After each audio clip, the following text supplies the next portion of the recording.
Hello, Extremists. Hello, Charlie. Hello. Welcome to Wormhole Extremists. Hello. You guys doing good? Yeah. Yes, doing okay. I finished reading a book today, not the book I still haven't finished yet. So Is it Argyle? Did you finish reading that? I finished reading that yesterday. I finished reading a different book today. Oh, well done. Yeah. I've heard a I was lot reading of two books at the differing same time. opinions about the movie. The movie's excellent. I don't care what Yeah. people say. It's fun. If you want to have fun and enjoy a cute romance and like see Sam Rockwell being awesome, then it's a great film. You know. Mm. I wanted to rewatch it, and my uncle was all over it. I was like, I've there he is. heard that one of the issues is the number of like twists at the end. And apparently it's like, okay, we get it. You know, there's another. Now there's another twist. There's like 4 or 5 in the span of like the last quarter of the movie. Espionage type thing. It's very Right. like in the vein of So they're peeling Chuck. back an onion. Yeah. Is it? Yeah. Is it Evie friendly? I think it's mostly Evie friendly. There's like no blood. Evie friendly. There's one guy who dies on a table that's like, it's not too pleasant, but he's mainly just dead because he got stabbed in the chin, but you can't see the stab. Oh, So okay. I'd say it's comically violent, as in like it's not like Colin Firth in the church in Kingsman 1 when he was blowing everyone's brains out. I'm talking I haven't about seen the What's Kingsman. that British comedy that, is about 10, 11, 12 years old that just features gory, painful, like Hot Fuzz. Hot Fuzz. That's it. Yeah. That film was hard to watch. That And you film said haven't that, seen when you Hot said Fuzz. that through the bottom One of of the the throat, greatest. through the mouth. I mean, that was Oh, like, what, when Was he that lands Simon on the Pegg? church oh tower? God, that was just so painful. Oh, That's gosh. Simon Pegg, isn't Yeah, it? Simon yeah. Pegg. Frost. Yeah. The Cornetto All right. diaries. This Yeah, it's a good time. episode, we are covering The Curse and the Serpent's Venom. The Curse includes my favorite guest star of Stargate of all time. Serpent's Venom is a great story featuring some really cool visual effects, some more fun times with Dad, i.e. Jacob Carter.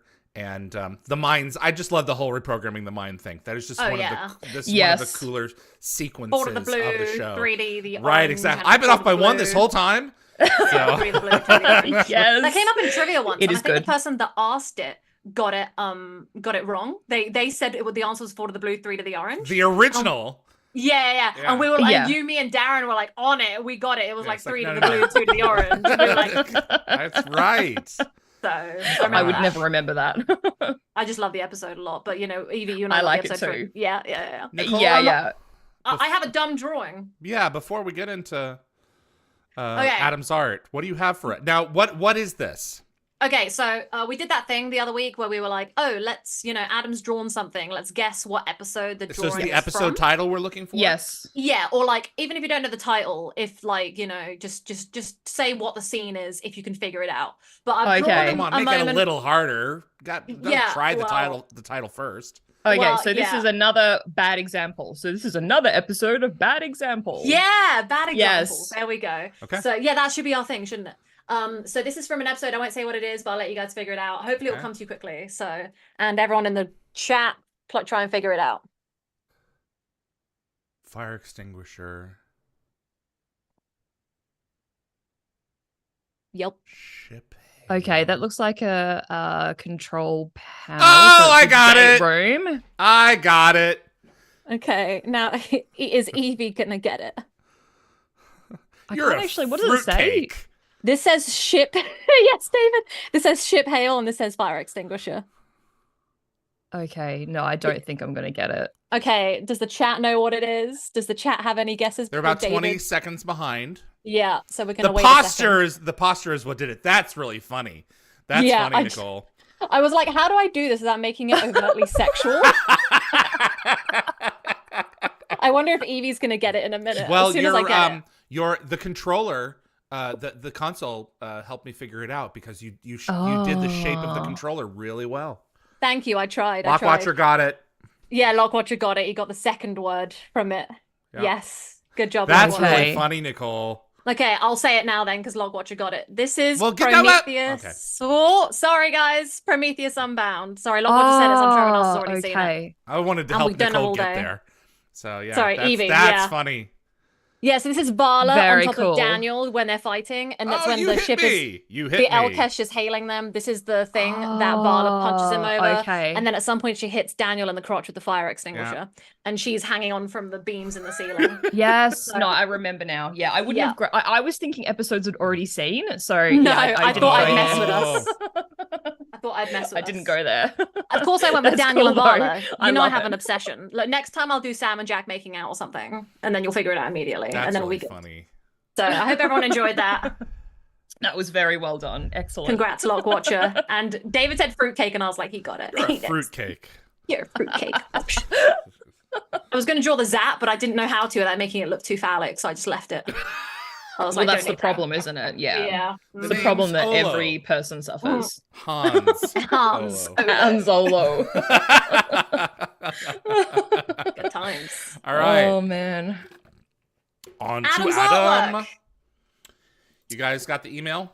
Yes, Yes. I've already got it up. locked and Everything loaded. is ready to go. Okay. Pull up the curse for me. Do, do, do, do, do, do. Oh, that's cool. Oh yeah. Oh. Oh, that's yeah. so cool. Is that Very, the canopic jar in the front? Yeah, yeah. I would take it as that. Yeah. Giant pair of That's scissors what, here in the front. That's what I was Yeah, to, thinking. like, pull out the symbiote. Because everyone knows that the archaeologists use giant scissors. Yeah. No, look Wow. at that. Look at the lighting It's so in the cool. room. And there's like people in the backgrounds that are like Yeah. still You think? excavating. yeah, I guess. I think they're people. Yeah, there's a couple people floating Yeah, around. I thought they were statues first, but yeah, there's like this guy looks No, I think they're something looks working. impaled on the far left here on something. Hey, look, you know, Interesting. they're competing over who gets to get the treasure, you know, That's true. who gets to be They do look just implanted. impaled. I don't That's know. cool. I The think it's detailing on the walls. yeah, the one on the right Yeah. looks like a statue. I don't know, but that's I really can't tell. that's really cool. Yeah, I love the That's awesome. King Tut. Give my regards to King Tut, a-hole.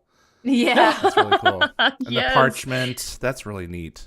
Is that Yeah, parchment? you're right about the light. The light is really cool. Uh-huh. The light, And how I it, like the it way that almost it looks like lights the sand. shimmering just above the actual jar. And the hieroglyphics on the wall. Yeah. Yes. I Just love now it. dawning on Oh, me. AI. Yeah. You're doing It's so disturbing well done. things.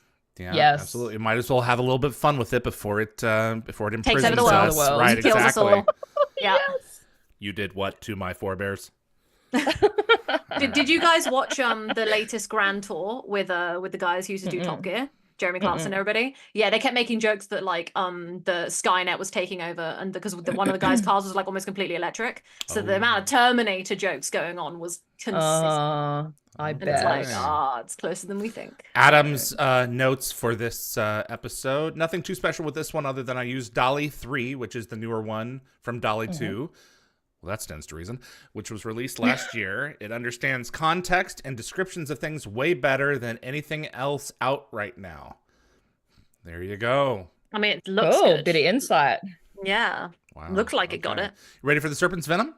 Yeah. Yes. Let's do it. I had this Oh, idea okay. in the bank for almost 6 months, he says. So this one has just been sitting in my folders, ready to go. It's like I like it because it's like It's a it's literally the literal- title. Interpretation of the title. It's yeah. like his brainwashing, but Or the brainwashing. but Yeah. still very Stargate specific. Oh my god, the brainwashing's so good.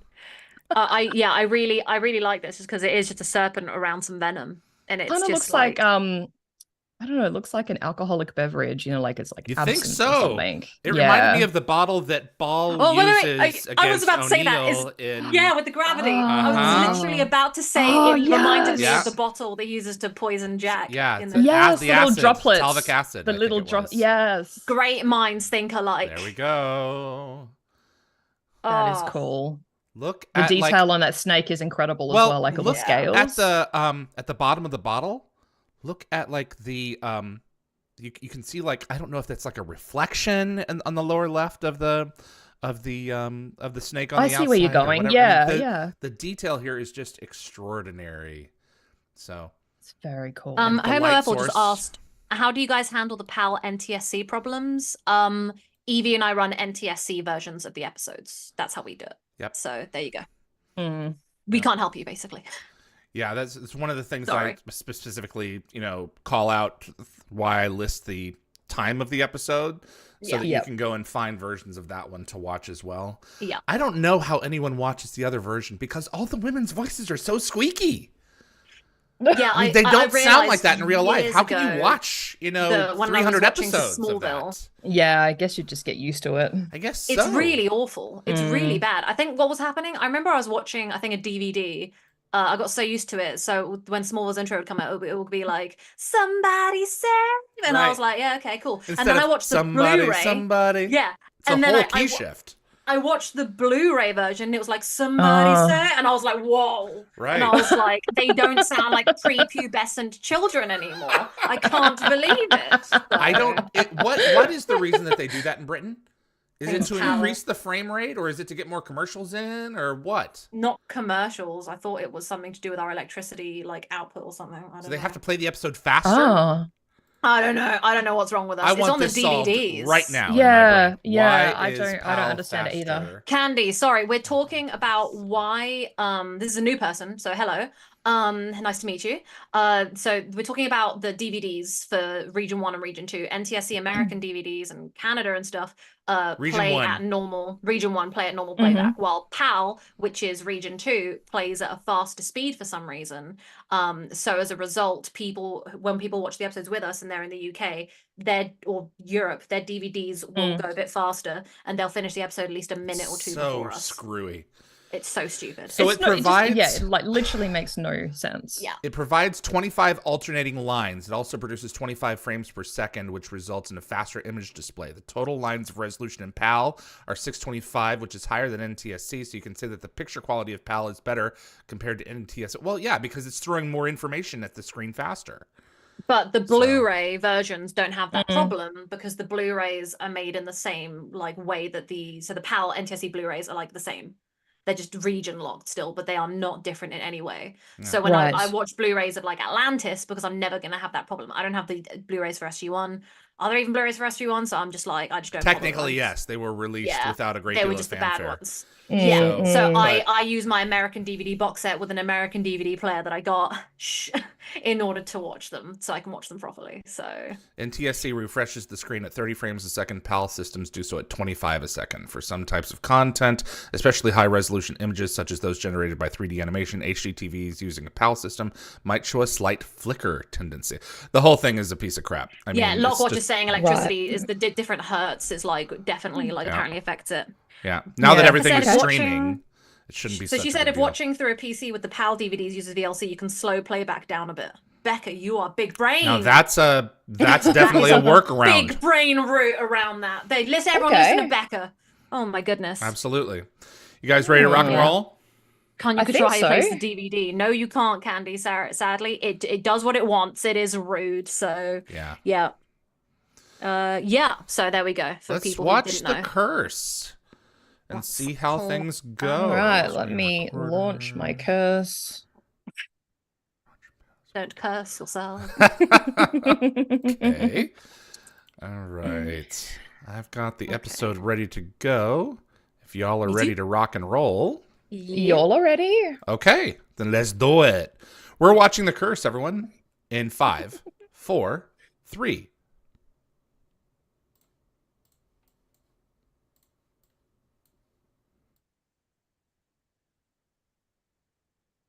Hello, everyone. My name is David Reed. I'm with Nicole.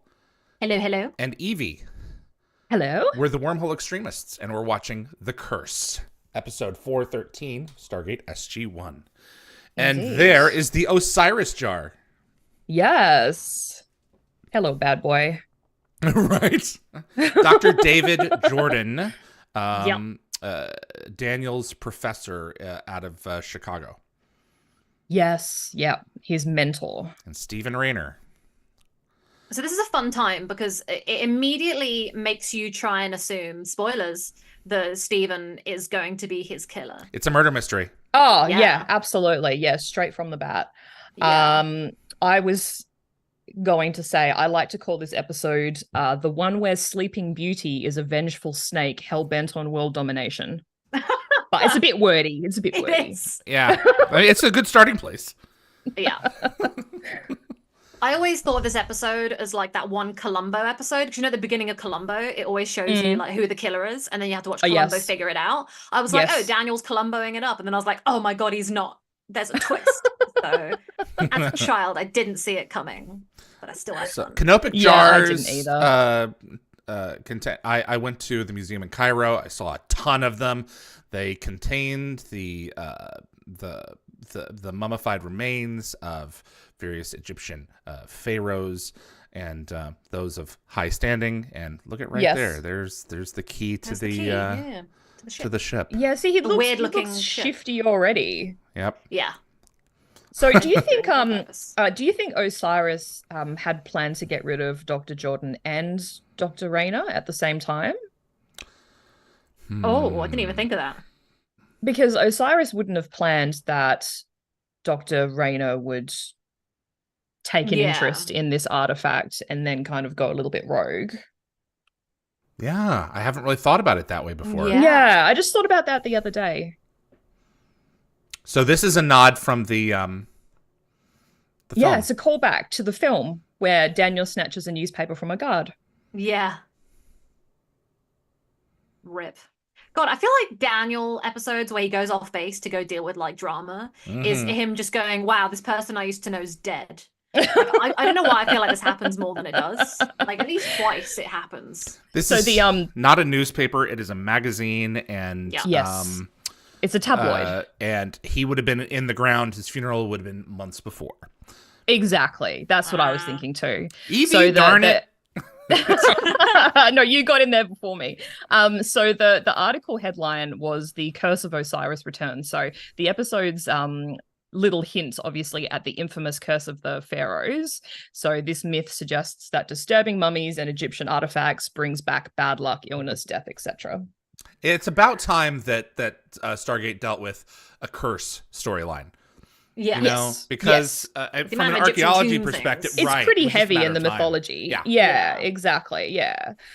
So I was going to say that, as you kind of insinuated at the start of this episode, it does feature Anna Louise Plowman as Sarah Gardner / Osiris. What? So this is her first, spoiler alert, this is her first of 5 appearances across 3 seasons. So outside of Stargate, she's best known for appearing as Mrs. Hudson in 15 episodes of Black Sails.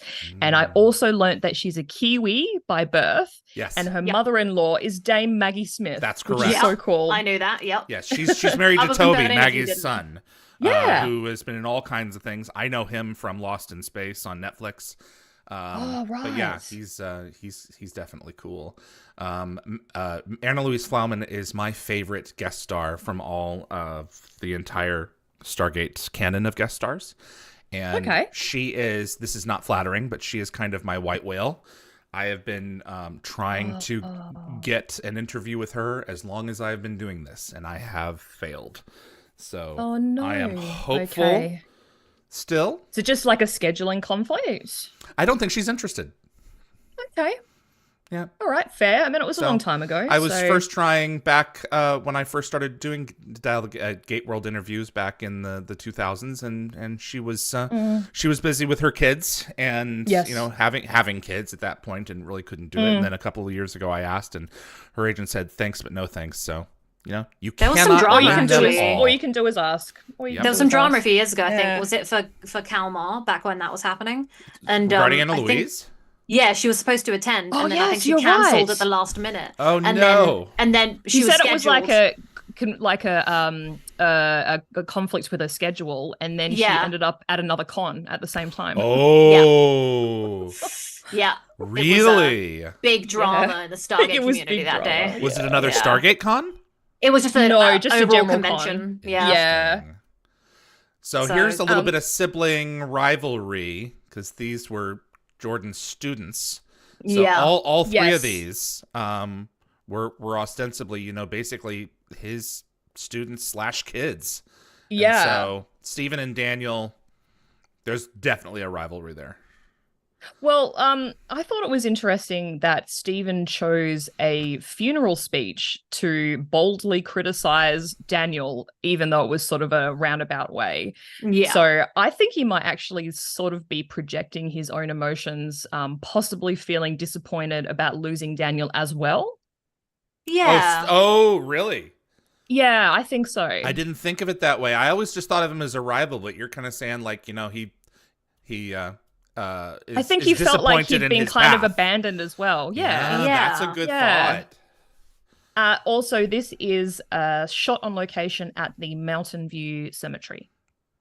I did some footage there for dialing home. Lockwatcher is saying it's Fraser View Cemetery. Oh, I got Mountain View, but I think it could very well be a different cemetery. They could have gone by the same name at some point or another. I'm going to have to check. Yeah, maybe. But yeah, this walk and talk that they're doing right now, we reproduced this shot. We went and found the gravestones, and I did a thing with my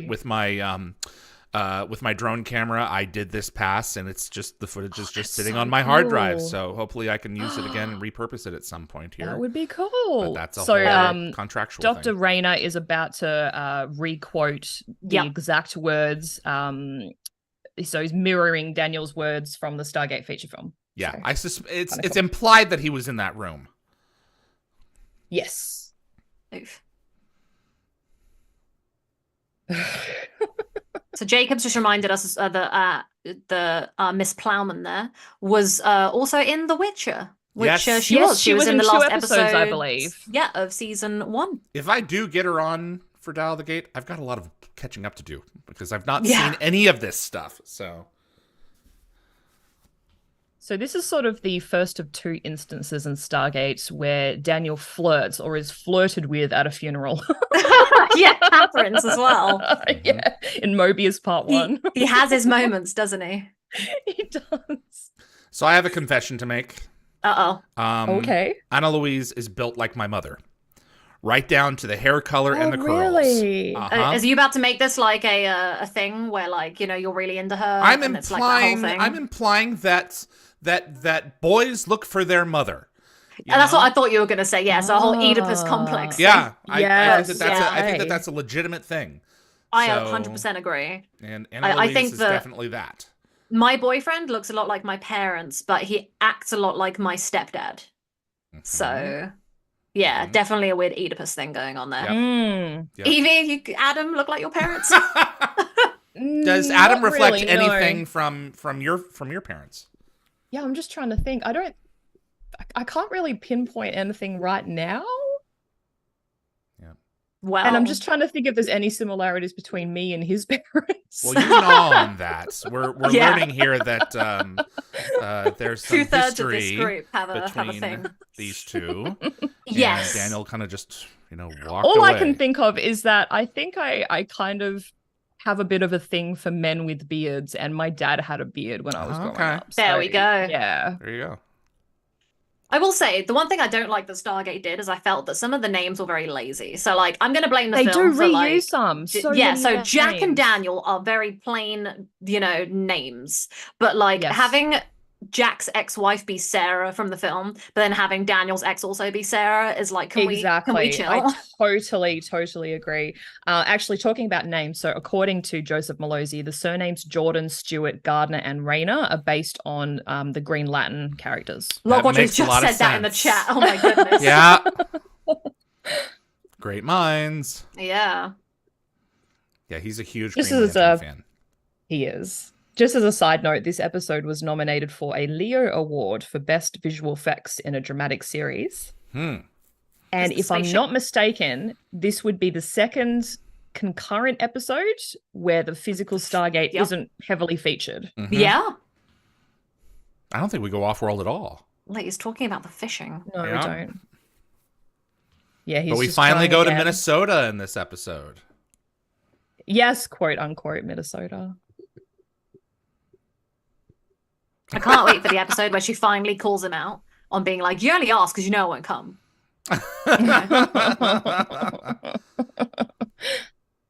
I think. Run, Teal'c, run, Teal'c, run. I think Teal'c is kind of, I don't know, fishing for an invitation, excuse the pun, but now he's like regretting it. Yeah. Yeah, look on that Because face. he lingered back there. He should have run when he had the chance. So these interior shots of the Chicago Museum were shot at the Maritime Museum in Vanier Park. This is actually in a real museum? Yeah, apparently. But if you look at the actual building, it looks like a large triangle. Okay. So the actual exterior of this building is different from the shot that they show. The shot is just a stock footage shot. Oh, I'm sure. And you can tell because if you look at it, nothing is moving. Like the trees aren't moving. It's just completely still. still. Really? They just took a still shot? Yeah. Okay. Yeah.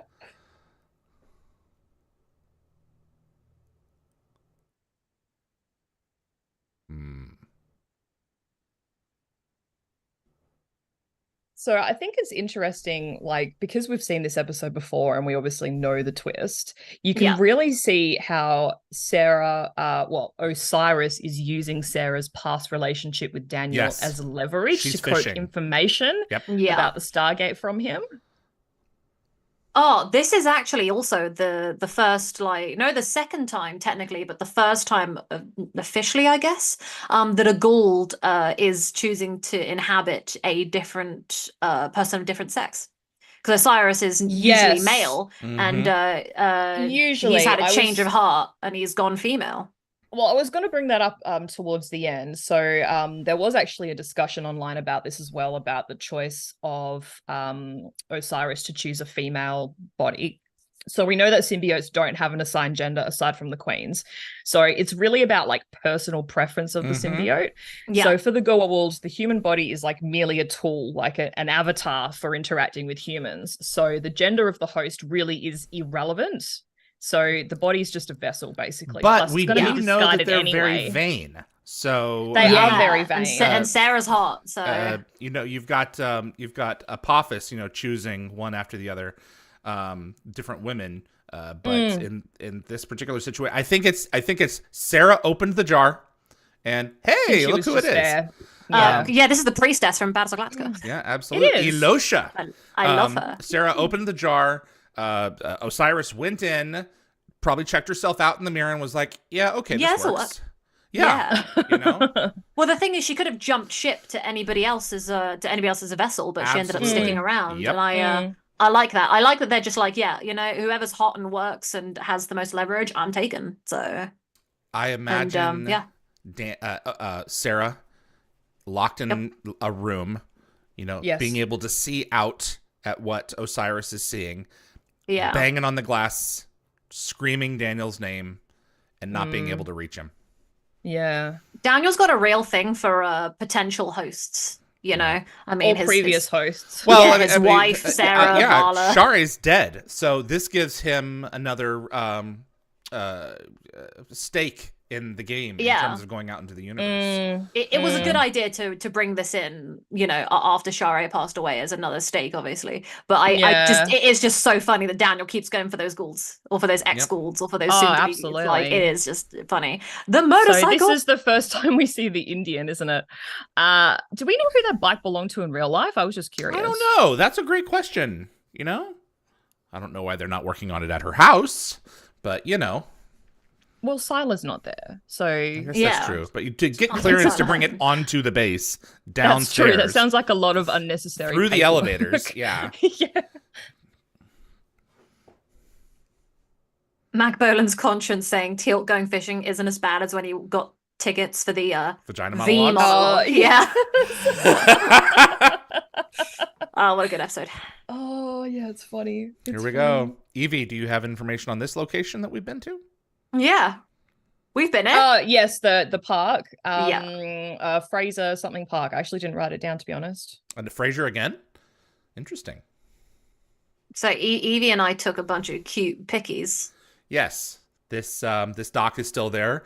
The house has changed a little bit, not a whole lot, but it is used in dozens of movies and TV shows. Oh my god, so many Canadian prime location in Vancouver. It is mad how many times I've seen it. Hideouts and campsites and private homes.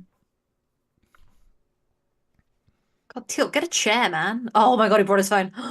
It's so funny. Well, he was forced to bring the phone. Yep. Yeah. Hammonds.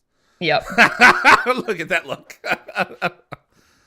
By request, by General Hammond. Yeah. Dan Ben said the vagina monologue reminds me when Chandler goes to that one woman show in Friends with the woman who's like, why don't you like me? Yes, that's right. That's a really good point. That is funny. Tilk is not enjoying himself. Period. Great sequence. So Tilk actually holds the phone against the flap of his hat. So I like it. That's so cute. This is one of my favorite lines from the show. Oh yeah. The one when he whispers into the We are fishing. Mic. We've caught nothing. We are fishing. Yes. Then you go like, you need me to return, right? And then he like whispers like usual. Yeah, please read between the lines. Or read between the poles? Yeah. Read between the fishing lines. There we go. So that's a huge clue right there that this is the story from right out of the Book of the Dead. Yeah. So, according to Malozzi, the original script had Jack tossing the phone's battery into the lake, but concerns about environmental responsibility led to them throwing it on the ground instead. Yeah, Lockwatcher says here the crew could not make contact with the water due to regulations other than the fishing line. They had to use a swing crane. And it's a great location to use a crane. They use it again in Mobius. Why not? It's a great excuse. And Threads. Lockwatcher said that he was there in August and the foundation was in the process of being rebuilt. Really? Nice. Oh, okay. Well, okay then. We were there September the previous year. We were. We were.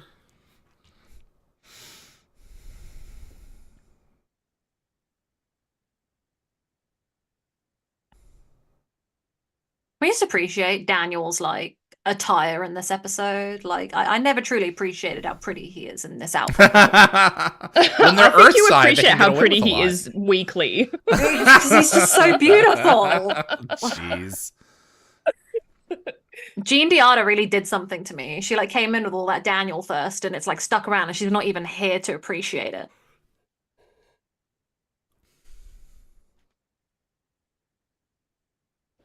Very helpful. The underworld. I was going to mention when I first saw this episode, the Stephen Rayner character by Ben Bass kind of made me really unsettled, and I couldn't quite figure out why until I looked into his hold on. IMDb.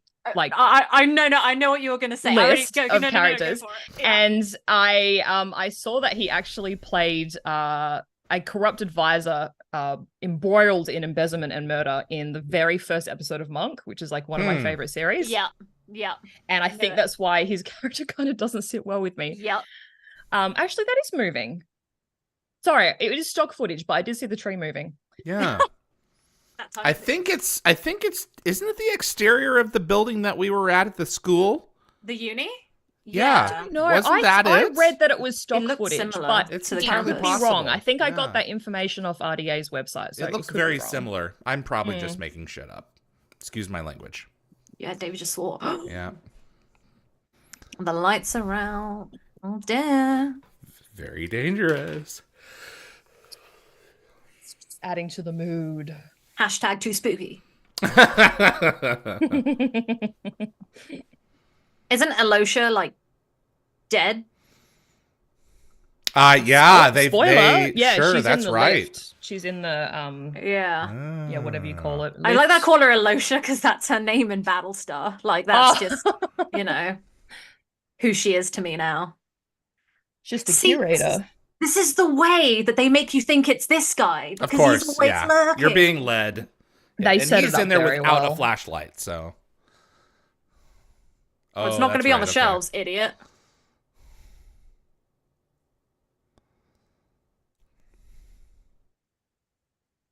Oh, she's definitely here. Ugh, yeah, he's got such a vibe. This guy's just so full of bitterness, but it's obvious bitterness. It's just like, you know, it's sad that Sarah's obviously in that position. But Osiris is a total badass, so I love her. Yep. I can't wait to see her in the next season when she's like Anubis, and then they all freak out. Yep, absolutely. Wait. She's the big Shin Zapoknar, the big reveals there. Yeah. He's so playing this like, I'm possibly the murderer. I'm possibly the murderer. He really is. This is the most non-murderer that we've ever seen. He's definitely up to something.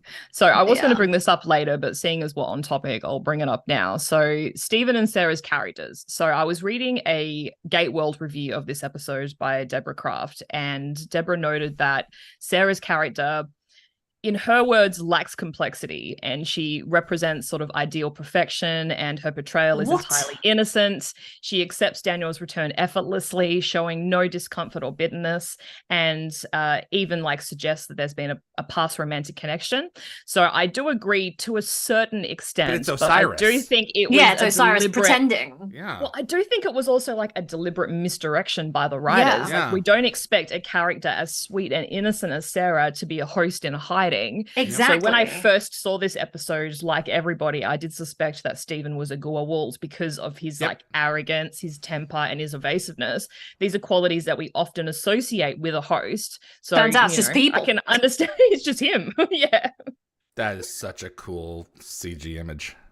Yeah. And the symbiote's locked inside. Yeah, that's a bit harsh on Sarah. I'm sure that they had their own issues in the past, but you know, when people pass away, you tend to be full of forgiveness and like moving on and wanting to like mend fences. More prone to that, yes. Yeah, so you can like see why Sarah's being so good, and if Daniel's noticing her being extra pleasant, I'm sure he assumes it's because of that, you know, and it's not a fair point. Osiris. So I think it's completely justified that she's acting as sweet as that, and I think the person who said that is a bit harsh. But entitled. It's an interpretation. Yeah, it's an interpretation. Yeah. You're being deliberately led astray so that when they come around for the big reveal, it's like, oh crap. Yeah, it's just classic misdirection, but it's what makes it a good story. Yep.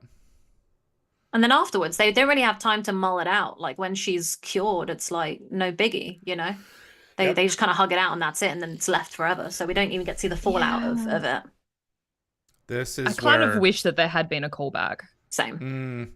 This is where Osiris begins to see that Daniel knows more than he should. Yeah. 100%. This is very interesting, the way she completely changes. Yeah. So Jack isn't the only one fishing. Look, that kind of irritated look when she looked down. Like, she's like, oh, this is going so slowly. Yeah.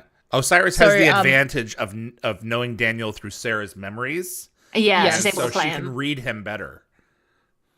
So Gateworld noted that Osiris's skilled use of Dr. Jordan's computer indicates that the symbiote's ability to convincingly imitate their host is there. Yeah. Did you notice that the airman had a Zat gun? Yeah. Both in front and behind. Yeah, and both behind. of them have them. I've Making never sure. noticed that before. Double Zad.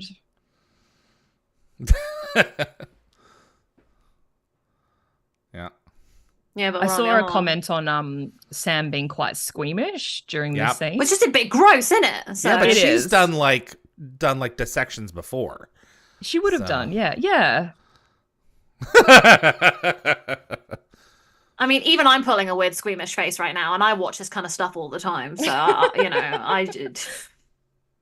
Can you imagine being disembodied? Gross. And there's its heart. Being disembodied and trapped in a small vessel that's too small for you to even move in for thousands of years. Yeah. Rude. So we just missed a little bit there.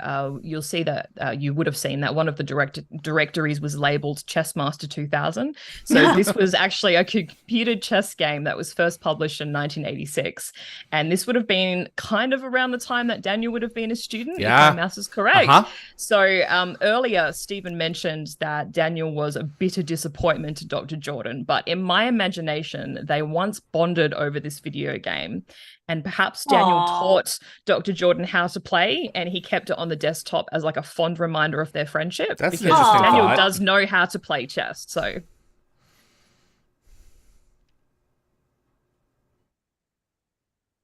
I really like this episode simply because you don't see the Gould already on Earth very often. Like the last time we probably saw it was with Seth. Yeah, and like that was very like, just a Gould being a Gould. But this is like a really stealthy Gould approach, and it's like, to be fair, the Gould aren't very often stealth.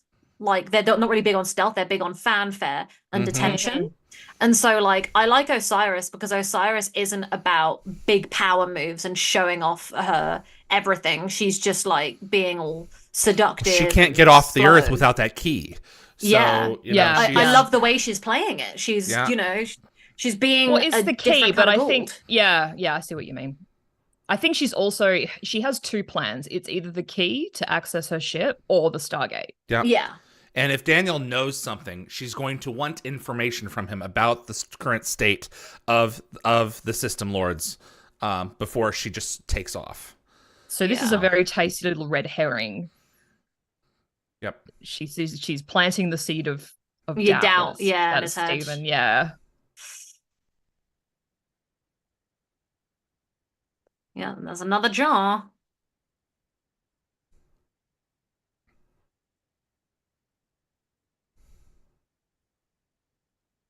Wasn't it like a mini stasis? Mm-hmm.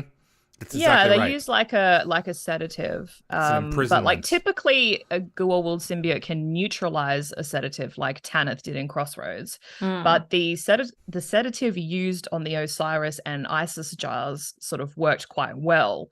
So it's known that some sedatives do affect the Goa'uld more, but the effectiveness might also be because the sedative was perhaps directly applied to the symbiote and not through the host body. Right. Mm-hmm.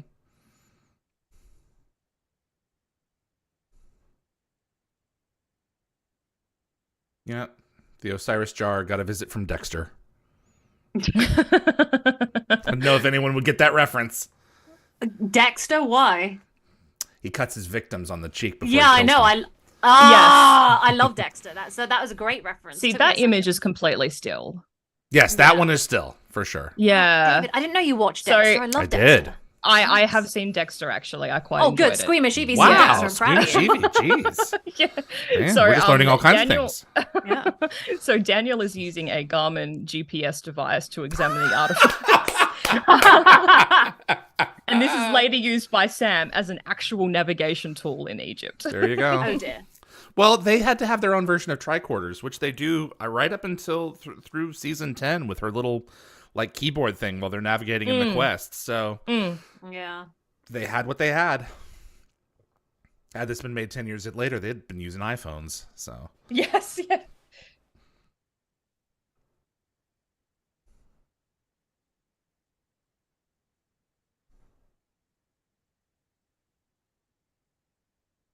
she plays this so good. yeah. She does. She really does. You can see her eyes being like, I know more. That's one of the benefits. Shifty Gould eyes. You can go back and watch it and see if you're looking really close. I mean, part of it, maybe your brain just tricking you into thinking something's there. But yeah, I think there is. I think she is playing this on two levels, the actress. Shimmering Victoria coming in with I love Daniel civilian clothes. Another hot Daniel outfit. Yup.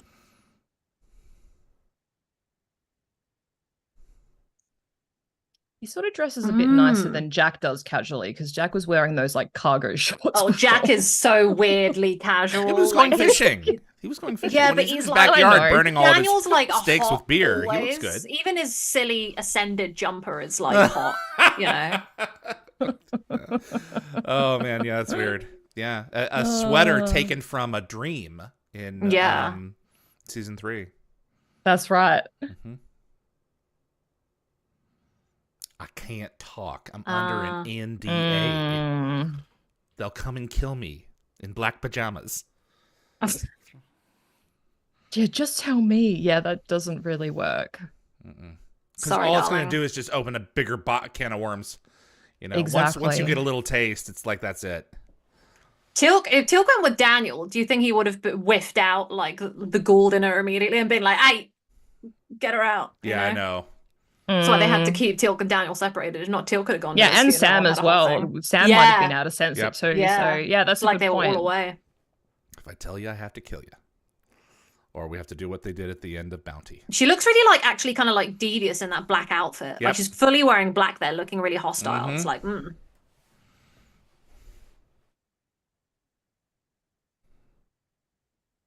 Candy Mitch said 3 people dead, question mark. Yeah, the person at the email. Curator. Yeah.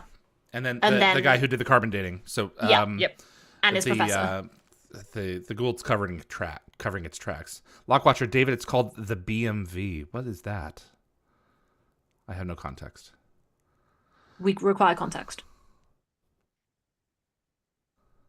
Gary T said, I wonder what it smells like. And then Lockwatcher said, not sure if it has noses. Oh. Symbiotes have noses.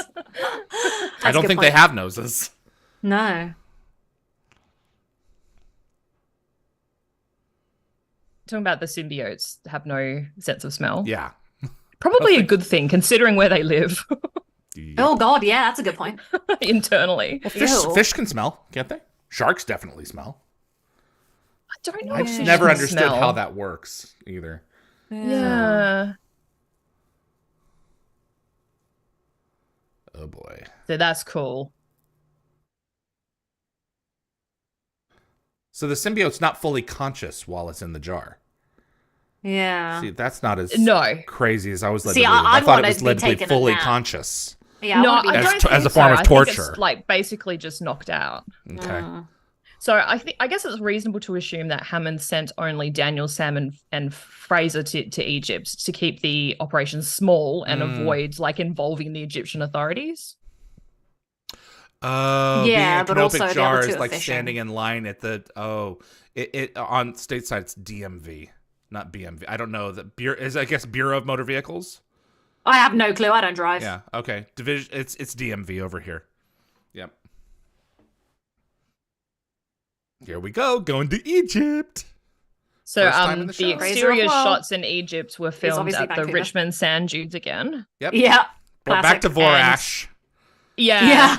And the Gate World review that I pointed out earlier said that the Egyptian set had an unrealistic amount of greenery among the sandy hills, and the sand appeared to be less dry than expected. Yeah. Details. My goodness. Yeah, it does look a little damp there. Also, I love this. You can see Daniel turning the Jeep, but the wheels don't actually respond accordingly. So it's likely that the vehicle's been towed. But like he's turning it multiple times and it's just on like a straight path. Oh, so Daniel. You're right. It's the same device. Look at you. Yeah. Oh, Stephen. Why is he wearing a suit in quote unquote Egypt? I was gonna say, is it one of those like light suits, like those linen ones? Yeah, linen. Yeah, he wanted to be comfortable on his flight. Have you ever flown to Egypt before? No, but like he's threatening to take us in a nice way. I just think like he should be wearing something more like what Daniel's wearing. Oh, Jean Diarda's just coming in late. Jean Diarda, you missed so much thirsting over Daniel's hot outfits, civilian outfits. I just complained that you weren't here to appreciate all the thirsting, so so you had to thirst alone. I had to thirst alone. Luckily, Shimmering Victoria came in and helped, so I wasn't completely alone. A thirst assistant. Exactly.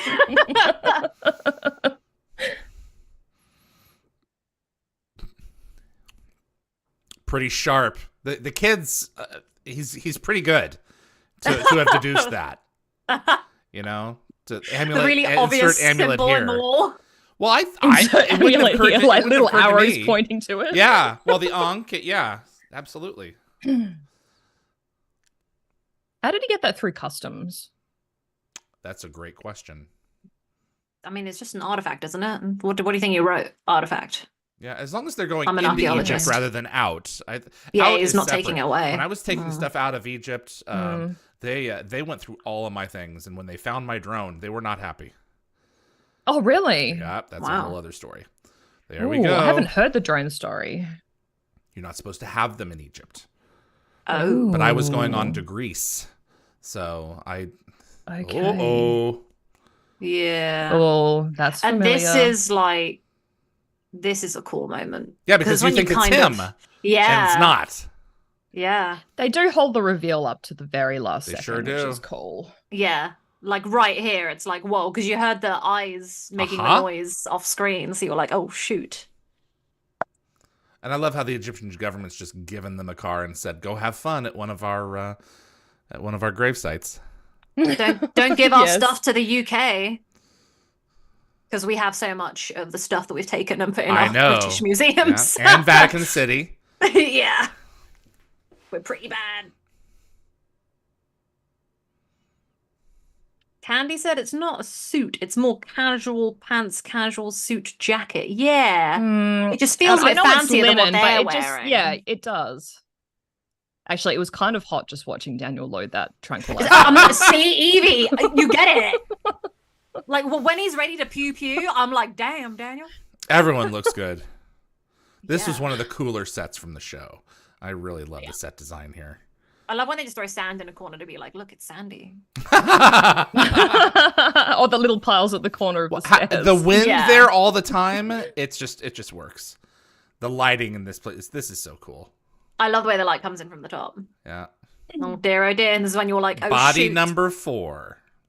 Yeah, he's not dead though, is he? He's just really hurt. Body number 3.5. He's half dead.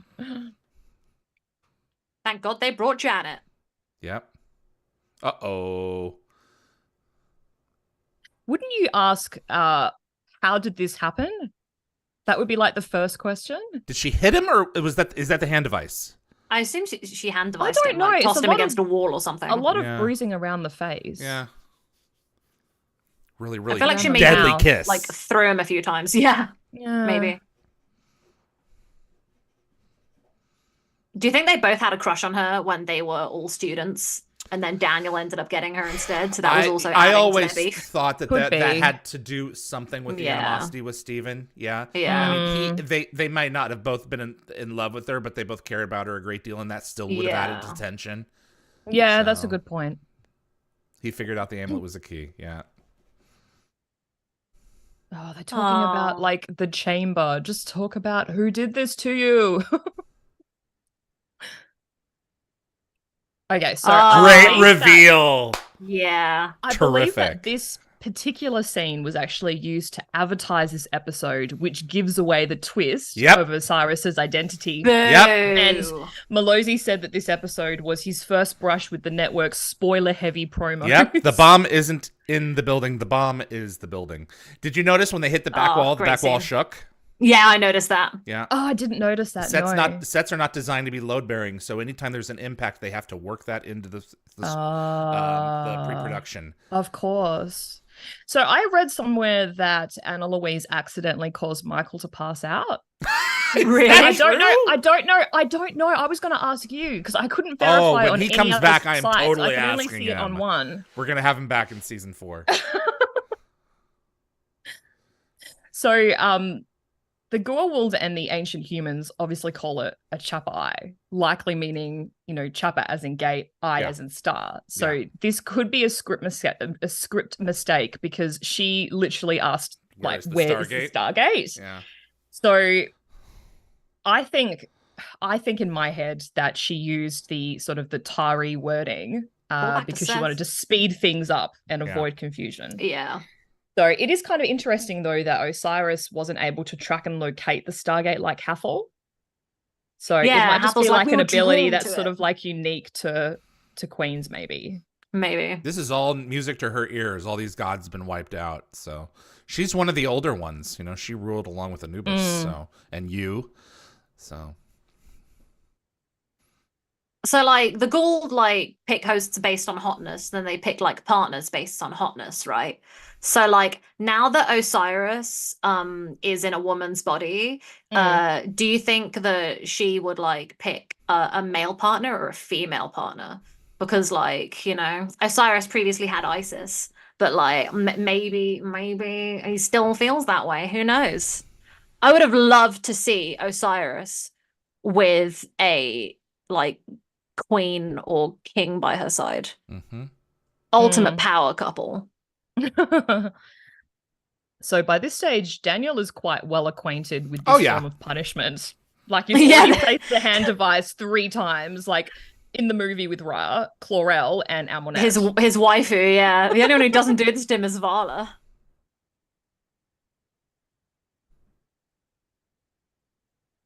See, he was pretty strong to be able to like whip out that tranquilizer. I feel like he's so used to it now. He's like, oh, barely. He's built up like a tolerance. Yeah. She is so tall. Like, she is so tall. Mm-hmm. Is that just me? Mm-mm. I don't know. I didn't really pay much attention to her height. I feel like David's like really just taking in her performance right now, like really into I love this character. I love this character. Yeah. So Osiris's ship has been lying dormant in the sands for thousands of years, and it is still operational. So they clearly don't build things like they used to. No, definitely not. I am disappointed that we never saw this ship again. Yeah, we don't see it in the concept art for Summit alongside the space station. So they were planning on bringing it. I mean, at least conceptually, they were planning on bringing it back. So it is a very cool ship. It kind of looks like a nail or something. Uh-huh.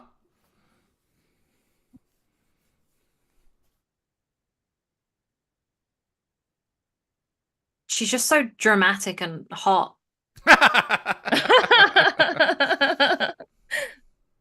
This is why people think I'm bi, because I can appreciate like women. But like, no.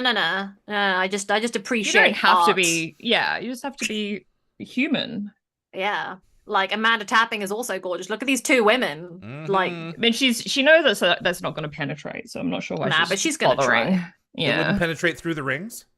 I don't think so. No, I think she's missed a bunch because she was like, interesting. You know. Well, guys, we done screwed up. Lockwatcher said she is 5'11". Oh, okay.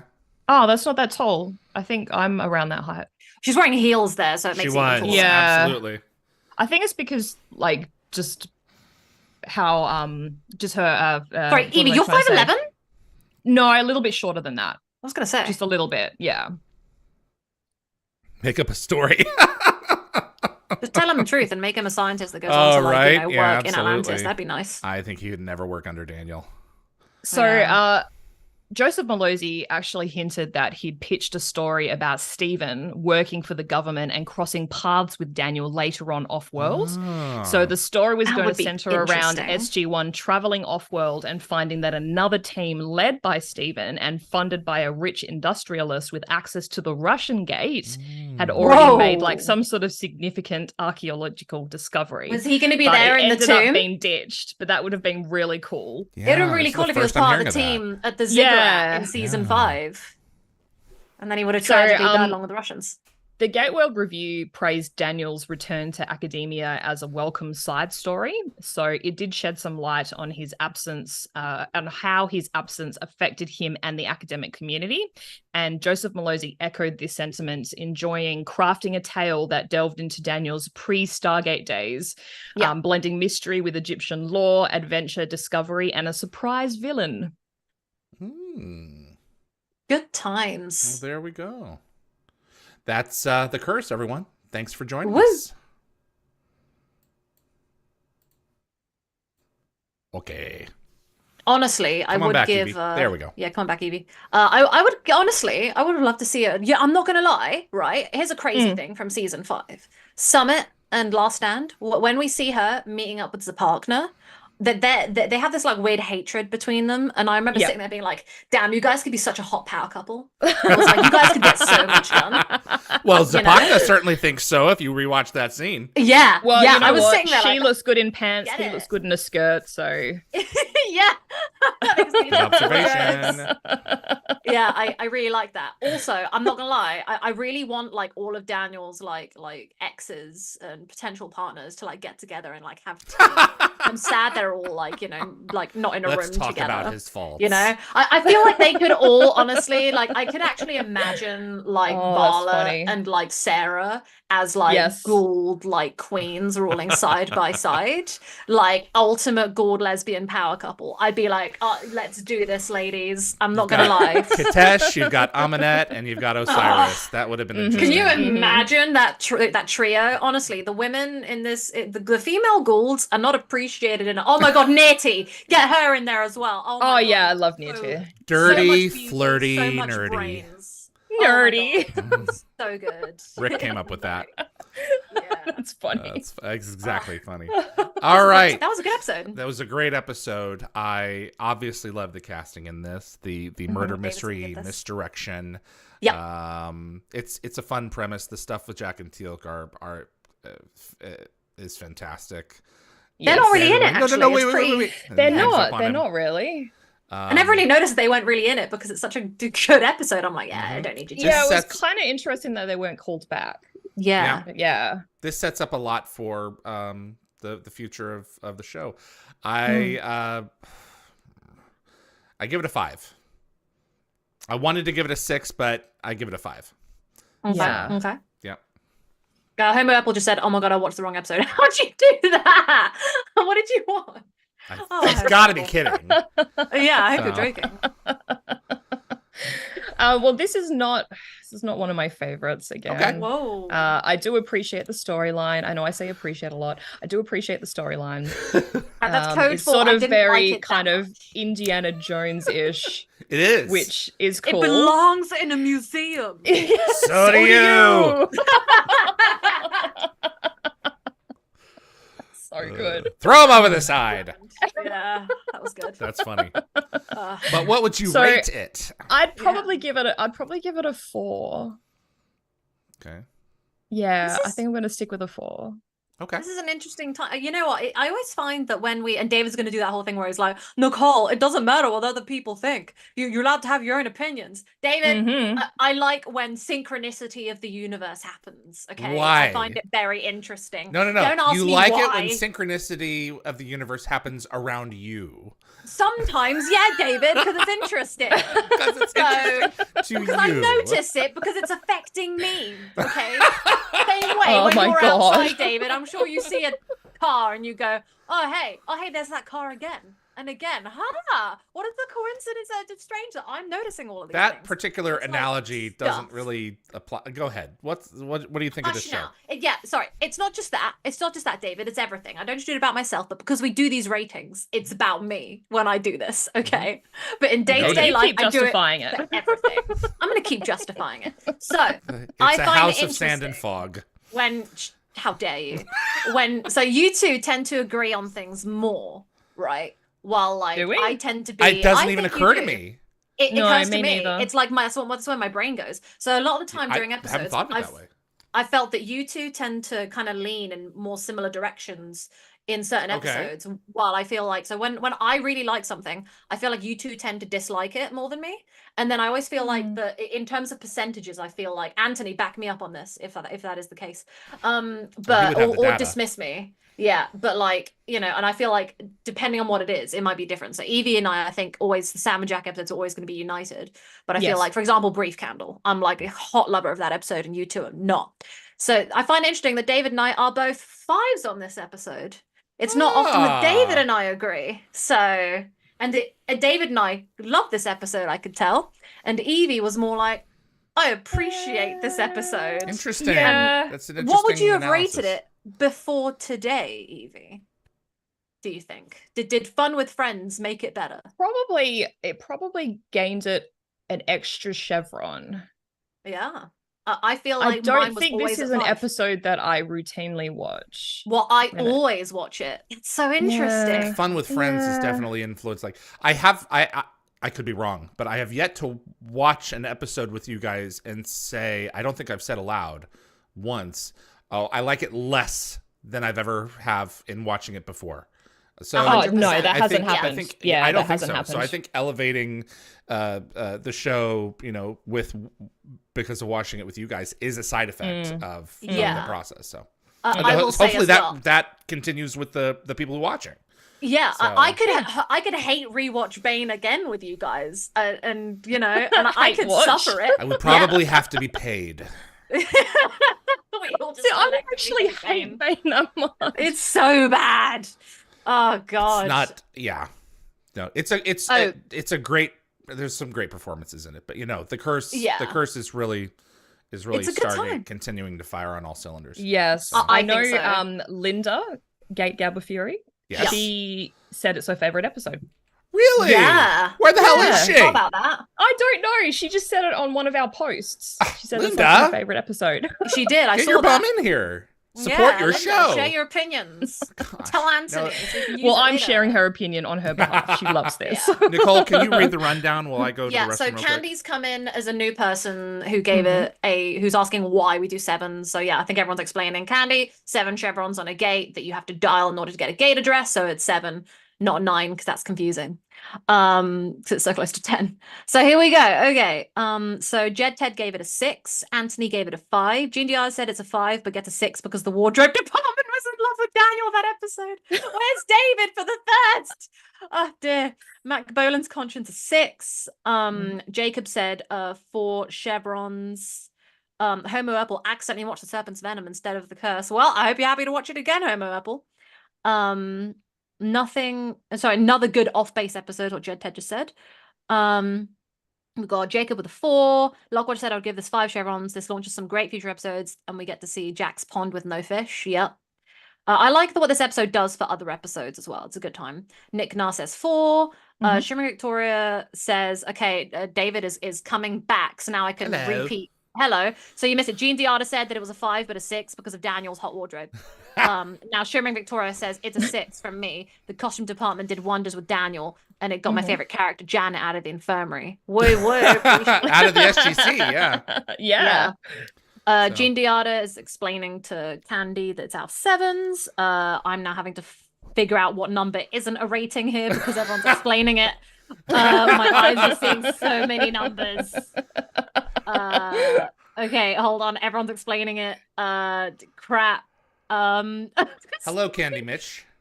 Hello, Becca, 5. I enjoy seeing them on Earth and glimpses of their lives outside their work, and it's a pretty good story too. Yeah. Homo Apple said, I don't rate the episode today because I'll watch it again next week. Oh, really did watch the wrong one? You watched the Serpent's Venom instead of the curse. Oh. I'm laughing so much. My but how could you do that if you're listening to us? Oh, Homo Apple, you're adorable. They're not that. I mean, okay. Hey, all right.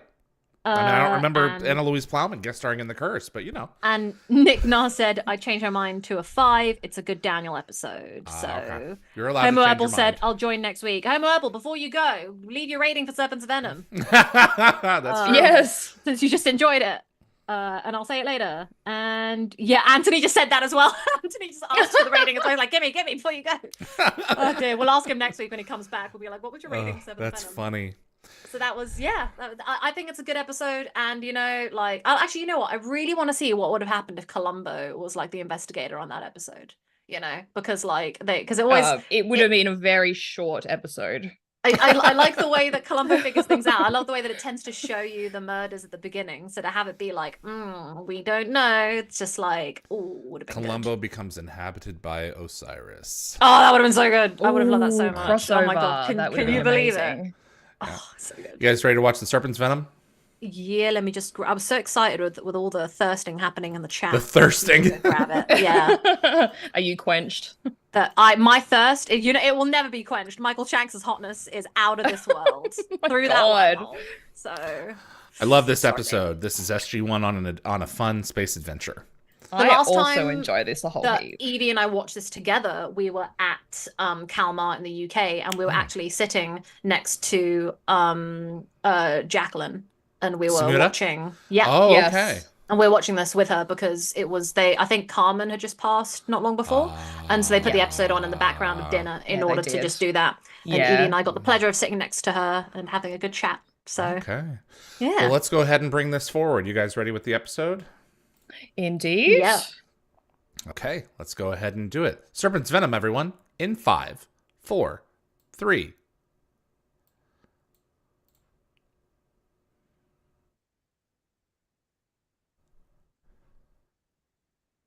My name is David. I'm with Yvie. Hello. And Nicole. Hello, hello. We are the Wormhole Extremists on Chulak in the Serpent's Venom 4X14. And there's about to be a double cross. There is. Yeah. Yes. Avert your eyes, child. I'm about to commit treason. Yeah. Isn't this how do you pronounce his last name? Obi, is it Endefo or Nadefo? I've never Indefo. Is it Indefo? I've never been right. Indefo. Can I just say that I loved him in Dawson's Creek? He was great. Oh. Yes. And he recently had an accident with his in the last few years. So. Both of his legs are gone. Yeah. Cool. I will let Yvie do that in a minute. You've kind of spoiled it. Oh, I'm sorry. Real life spoiler. He had a terrible accident, but we'll talk about it in due course, I'm sure. Yeah. Mm-hmm. I'm assuming Yvie has more information, a bigger spiel on it. Yeah, there you go. So I want Yvie to have a full spiel. I do have a spiel. But I actually absolutely love Ragnar. Like, I'm not gonna lie, he could get it. So this is just the first inning. This is just the season 4 is just thirsty Nicole. You know. This is a pretty major character throughout the rest of the show. I love him so much. He's great. Yeah. They use several Jaffas through lines from being slaves to the rebellion to being free. So, and I love how Obi's just, you can see his contempt. Mm-hmm. Yeah, he plays it so well. I love the burned symbol as well on his forehead. It's such an interesting part of his character. It's really well done. It tells you a lot about him without giving you much. It's like, oh, how did that happen? I would have loved to learn more about him. And we find out a little bit more. He reveals a little bit more about his history. I would have liked a little bit later, kind of a threshold kind of episode for him, but not like that full force, but some more. Mm-hmm.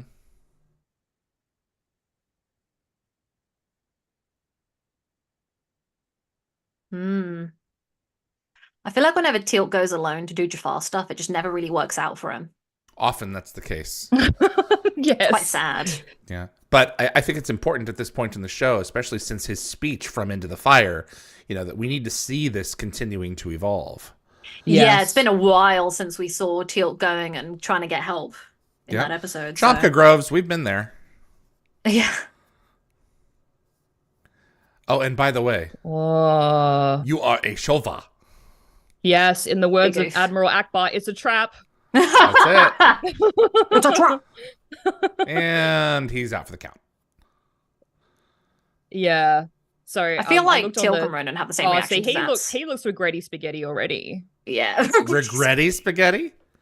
Yeah. Brilliant. I've never heard that before.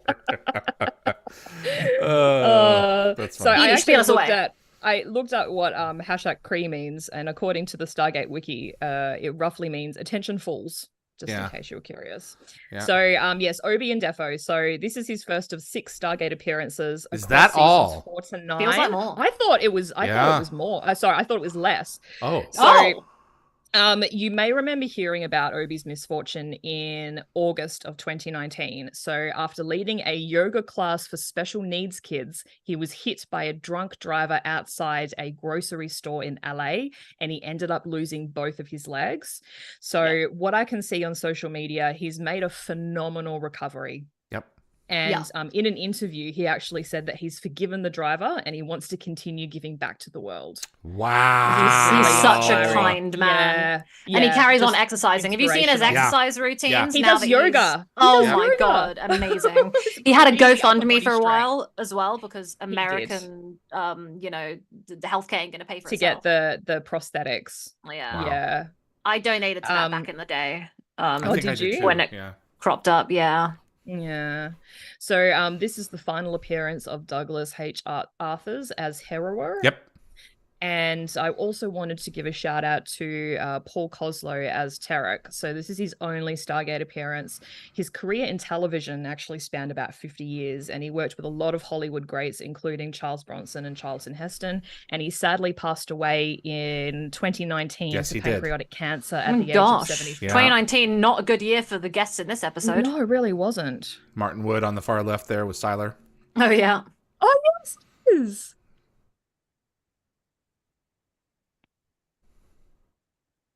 I like they're all like, so we what's going presume that Jacob's been on Earth since rescuing or helping to rescue Jack and Teal'c in Tangent. That's a fair point. Yeah, nice, because it hasn't been too long. Also, Jacob sort of remains unclear if Tanith shared the information voluntarily to prove himself, or if the Toker obtained it independently. I'm kind of thinking they were just like tracking him and monitoring him, and that's how they obtained the information. Potentially, yeah. Yeah.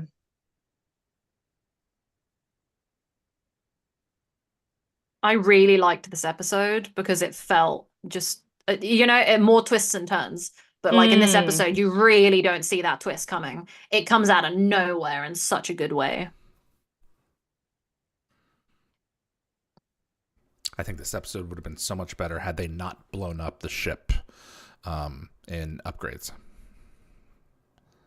Yeah. Because all Apophis does is rise in this season. Yeah. That's true, yeah.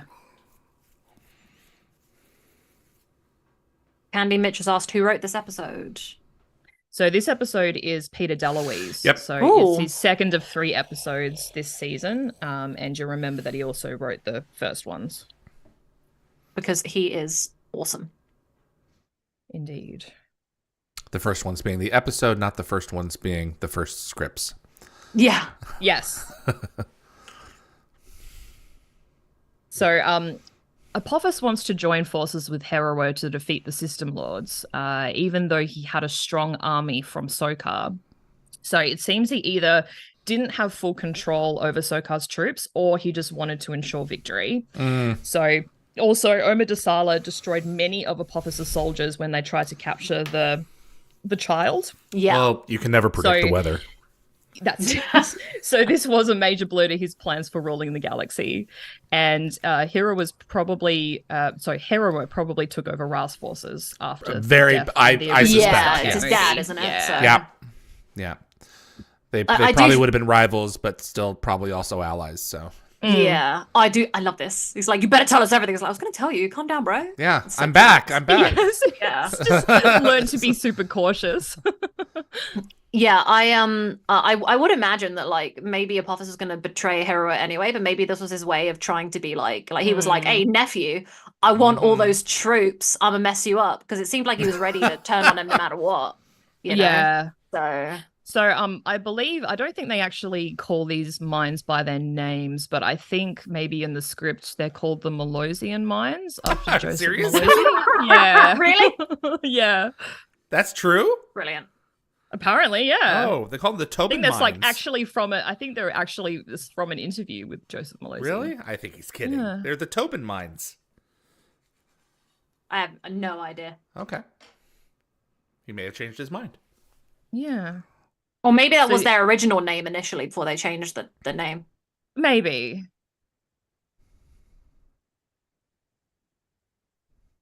There's a lot of exposition.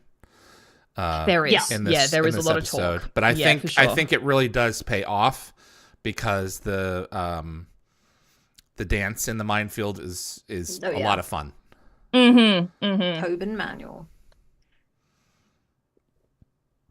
All that matters, bottom line of this episode, is 3 to the blue, 2 to the orange, and 3 to the blue.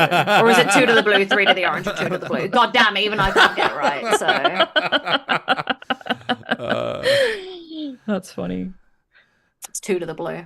Yeah, it's 2, 3, 2. I'm trying to remember. It's like I'm imagining Daniel underneath the mine right now. All I know is Jack is always fun to have around. Yeah. He is indeed. I love how whenever this kind of stuff happens, they always end up like magically reunited. Like Teal'c's been taken, and they kind of like don't even realize that he's been taken yet. They just think he's on a funsies Jafar hiring holiday. And they haven't talked about him at all, because they think he's fine. They think that he's fine. So yeah. Well, and this is very convenient, like a scheduled check-in just yet. Yep. Yeah. And they're going to just magically get there and be like, oh, he's on the ship. Cool, we need to rescue him. This is perfect. It was like, it's going to mess with our plans. And... This is a Well, they don't find out until about 3/4 in. Yeah. I love this set. I like when they have the real fire in the corners. Always adds to the mood. It has an atmosphere for sure. The lighting, everything is legit in this. So I can't imagine what this must have been like for Christopher to Yeah. To film.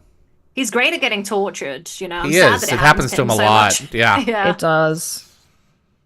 Like, he's always putting himself in enemy clutches to try and help the Jafar and try and save everything. Like, with the Lucian Alliance between seasons 9 and 10.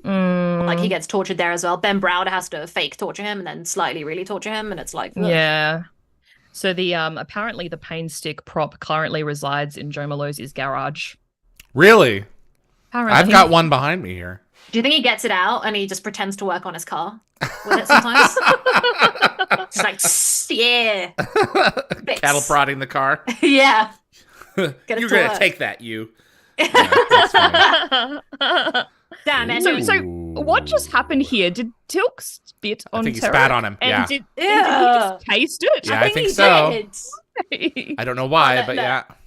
I have standards. You know what's nice though? For once, it's not him getting spat on because, like, his son spat on him and Alexis Ascara spat on him. Sure did. That's true. Like, poor guy needs to stop getting. There's been a lot of saliva exchange. Yeah, and all the women as well. Like, it's just being Christopher Judge must be hard.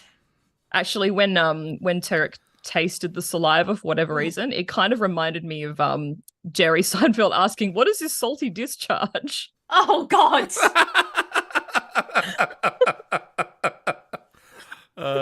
No tears. No tears. Candy Mitch said, "Isn't this scent?" So you're trying to say scene in the Hell episode? No. The scene in the Hell episode. Are you talking about the vibe, the set, something? Yeah, it's very reminiscent of the Hell episode. Yeah, it feels very like Soka. Is this only the second time that I guess this is the third time that we've seen the guys, this is so cute. This is one of my favorite Jack and Daniel moments. Yes, thank you. We both agree. And the pushing the glasses. Yep. Yes. That's like, when he goes out into the corridor and then it helps him and he's like, "Come on, he put ice." Yep. I think that's just one of those Rick-isms where, you know, you're being nerdy, so I'm going to push your glasses back on your face. That was really funny. I'd be annoyed that there are now fingerprints on my glasses, but that's true. It's cute. You know. Did you notice the change of the set? Yeah. Yeah. There was a bit of CGI there to merge it. Just a little bit. I love that he picked up his bag for him. He helped him out. Here we go. Cute. On the lens, though. Yeah, exactly. It's no problem. It's like, bruh. So we have returned to the Pitt Meadows Regional Airport from Tangent. And man, what a gorgeous day. I love that shot. Also, is this music, only Nicole can answer this, is this the same score as Window of Opportunity?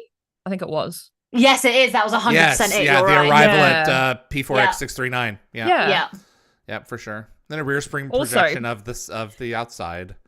Question. So how did Jacob manage to clear out the cargo ship's bulkheads and escape pods for the Tobin mine so quickly? Because he only just learnt about the Apophis and Hera were meeting. So did he just zap them? Oh God, the zap! Unlimited Air Force personnel. Yeah. So okay. Sylar got in there and did it real fast. Sylar. So this is Nicole on a typical Saturday, surrounded by books. Yeah, that is me. And also, this is the cutest thing ever. Next to her, just slapping my the watch. My watch it's cover. a Phoenician of me, sir. That's fun. It's so cute. It's very cute, and she's like laughing at herself. The silly little joke. Oh, honestly. Oh, just can't even. I really wish they brought back his Game Boy. Give him something to do. Yeah. But it's more funny to watch him with nothing to do. Oh, I love when the two of them are as in Daniel Jack are playing with the ball. Where they're and enemies, yeah. Yeah. This is a great I was scene. getting a little hard up here and they're just doing that. Bit by bit, Ragnar has to be brought over. Yeah. Yep. Yeah. Who was your father? Isn't the end of this episode kind of reminiscent of like the betrayal in Enemies at the beginning of season 5? As in like Teal'c's always conveniently turning people to his side. So like in this moment, Ragnar is going to turn in this episode and they're going to escape together and they're not going to trust him initially. And then in the next time it happens, it's Teal'c being like, hey, I managed to convince Bungie Jafar to join me. That they're all good. And then it's like, psych, you know? Yeah. It's Apophis. So do you guys find that Ragnar's allegiances are kind of puzzling? So his father supported the Free Jafar cause and taught him to believe the same. And from the opening sequences, it does seem like he resides on Chulak with a significant following, yet he serves Herawa, who's technically Apophis's rival. So it's possible that Herawa took control of Chulak maybe after Apophis's assault. It's entirely possible. Or even after his death, and Teal'c is like unaware of it. But the Tok'ra, I think, would have let them know about that. Maybe the Tok'ra don't have enough intelligence. Maybe. So. I just think it's interesting. They don't have any personnel. Yeah, Teal'c has made major ripples in that community, and we're beginning to see the effects of them, and some of them have not been good. Some people have really been harmed by his choices, even though his choices are the right choices. That doesn't mean they're without consequence. Yeah. So.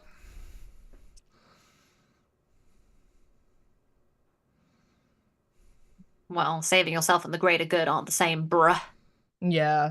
It's easier said than done, though. Yeah. Sometimes we have to choose between what is right and what is easy. Yeah. Yeah. I tend to pick easy, unless it's like a bully or someone being nasty to somebody else. Then I choose right. I very rarely choose the easy way. His outfit to make my life hard. His outfit is fantastic.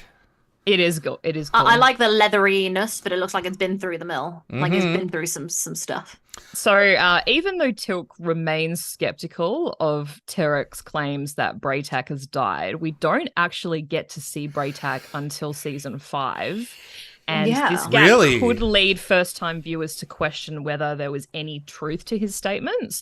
I don't think we see Braytak until, is it Threshold in season 5? Whoa! I guess so, yeah. I guess he's not in, Was he not in season 4 at all? I don't think so. He's really not in season 4 very much at all, if not at all. Like, I'm actually trying to remember. I don't think he is. Oh, God. So looks like it's already had a pounding. Oh, God. Yeah, Junior must have the resilience of a cockroach. Yeah. Yeah. That would kill the funny symbiote. They're punishing the symbiote. They're punishing the symbiote. It's amazing that he stayed alive. Like, do you think Junior had like a bit of a mantra? Like, I'm thinking, ow, ow, ow, ow, staying alive, staying alive. Oh, God. Just singing themselves in there. I love Yvie's I love when Yvie does this. It makes me so happy. Welcome to the Tobin system. My pre-prepared jokes. Yvie, stop ruining. I don't even realize they're pre-prepared. They're so good. You deliver them with such honesty. It feels fresh. Yeah, this is cool. I really do like these sequences. This whole with the thing. minefields. Yeah, this is really neat. Yvie and I especially love all the unnecessary close episode moments with Sam and Jack here. It's a bit. But you don't really get to see them properly because the mine is in the way. Stupid mine. I know. Like, give me another angle. I was on Tumblr, looking. I missed Sam and Jack a little bit, so I just typed them into my Tumblr, and I was like, "Let's scroll." Like the place to be for that. Yeah. Yeah, I found a bunch of cute fan pics, and I'm gonna send you some fan art. And I saw some gifs for this episode, and I was like, "You have no right to be that close in those 2 occasions." And the way he manhandles her in a moment, oh my goodness, manhandle me, Virginia. What, grabs her by the legs and pulls her right out. Yeah, he's gotta get her out. Yeah, so. Get me out. God. And they've already pre-selected the mine. It's like they had a specific one that was designated for some reason. Guys, it's like I knew. Like what you just said, the Obi, do we say it's Ndefo? Ndefo. It is Ndefo. Yeah. So Ndefo. Obi Ndefo was actually in an episode of Columbo in 2001. Boom! Wow. It's like I knew. That is awesome. It's coming full circle. See these yellow things on midway on the walls there? Those are water filtration units, and they are frequently used in sci-fi programs. Including Star Trek. Yeah. So, because they look so cool. They put cool. bulbs on the inside of them. And I think I've mentioned this before in Jolinar's Memories, but yeah. That is still very cool to know. Jacob said there's been a surprising amount of Columbo trivia lately. Yeah. I bring up one murder mystery and now it's all come out. I've never seen Columbo. And Monk.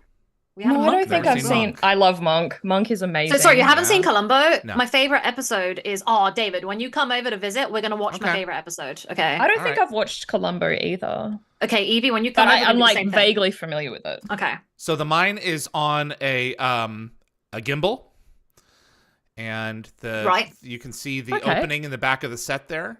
But Peter lit it in such a way on the floor that you don't see the gimbal. Big brain. Oh, that's clever. You mean Martin? Because Martin's directing this one? Yep, that's what I meant. I meant Martin. Sorry, Peter. Cool. Sorry, Martin. They're both brilliant. I can imagine both of them doing it. Right. Peter wrote it. That's what I'm. He did write it, but maybe he had some say in the set as well. Candia said, my favorite Teal'c quote is to resist the influence of others and knowledge of oneself is most important. And they forgot what episode that's from. Even I'm like, yeah. I was going to say. You see that over the door? It means know thyself.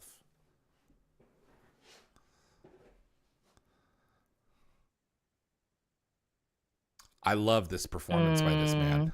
Yeah. I almost believe at a certain point that he sincerely believes that he is a god and that he wants to save Teal'c. There it is, right there. Well, not to break you. I do this to save you. Yeah, it's basically the Goa'uld version of it's for your own good. Or it's for your own Goa'uld. Funny. But part of me really does believe that, he thinks it. And then it's like, oh yeah, he's a psychopath. It's just so good. Yeah. But Osiris gives that up to you. How can we continue to pretend to claim to be gods if we cannot act like them?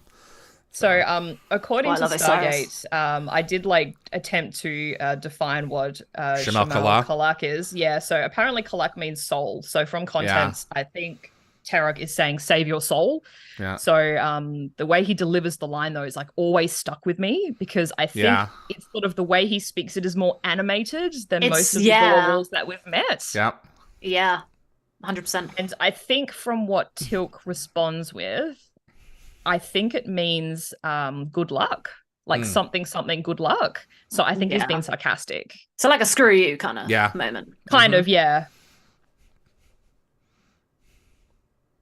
Jacob said that the quote is from Stronghold. Thank you, Jacob, for the confirmation. Wow, that's great. Well done. Good trivia. Come to the next trivia session on Dial the Gate.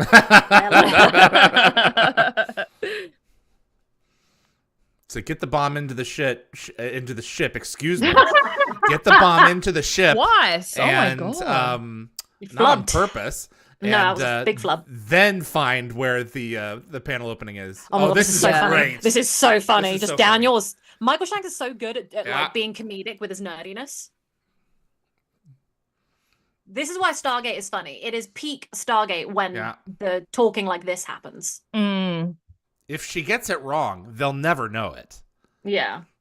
They'll be dead. No, they'll be dead, yeah.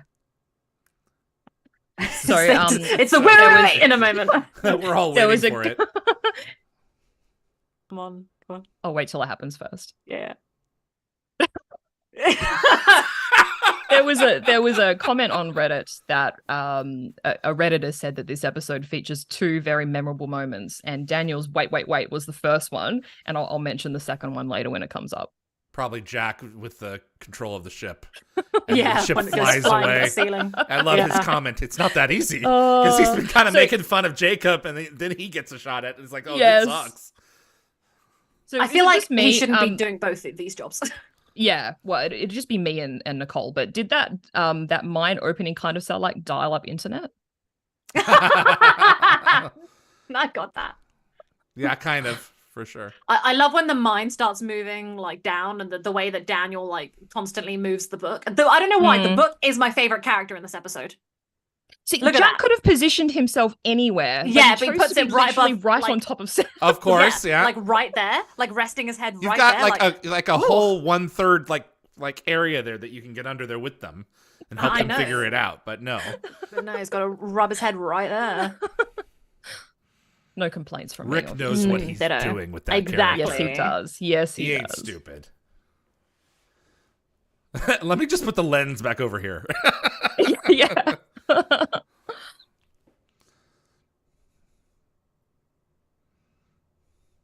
Jacob said, when did O'Neill say to Daniel, "Stop being sarcastic. It's not fair to Teal'c"?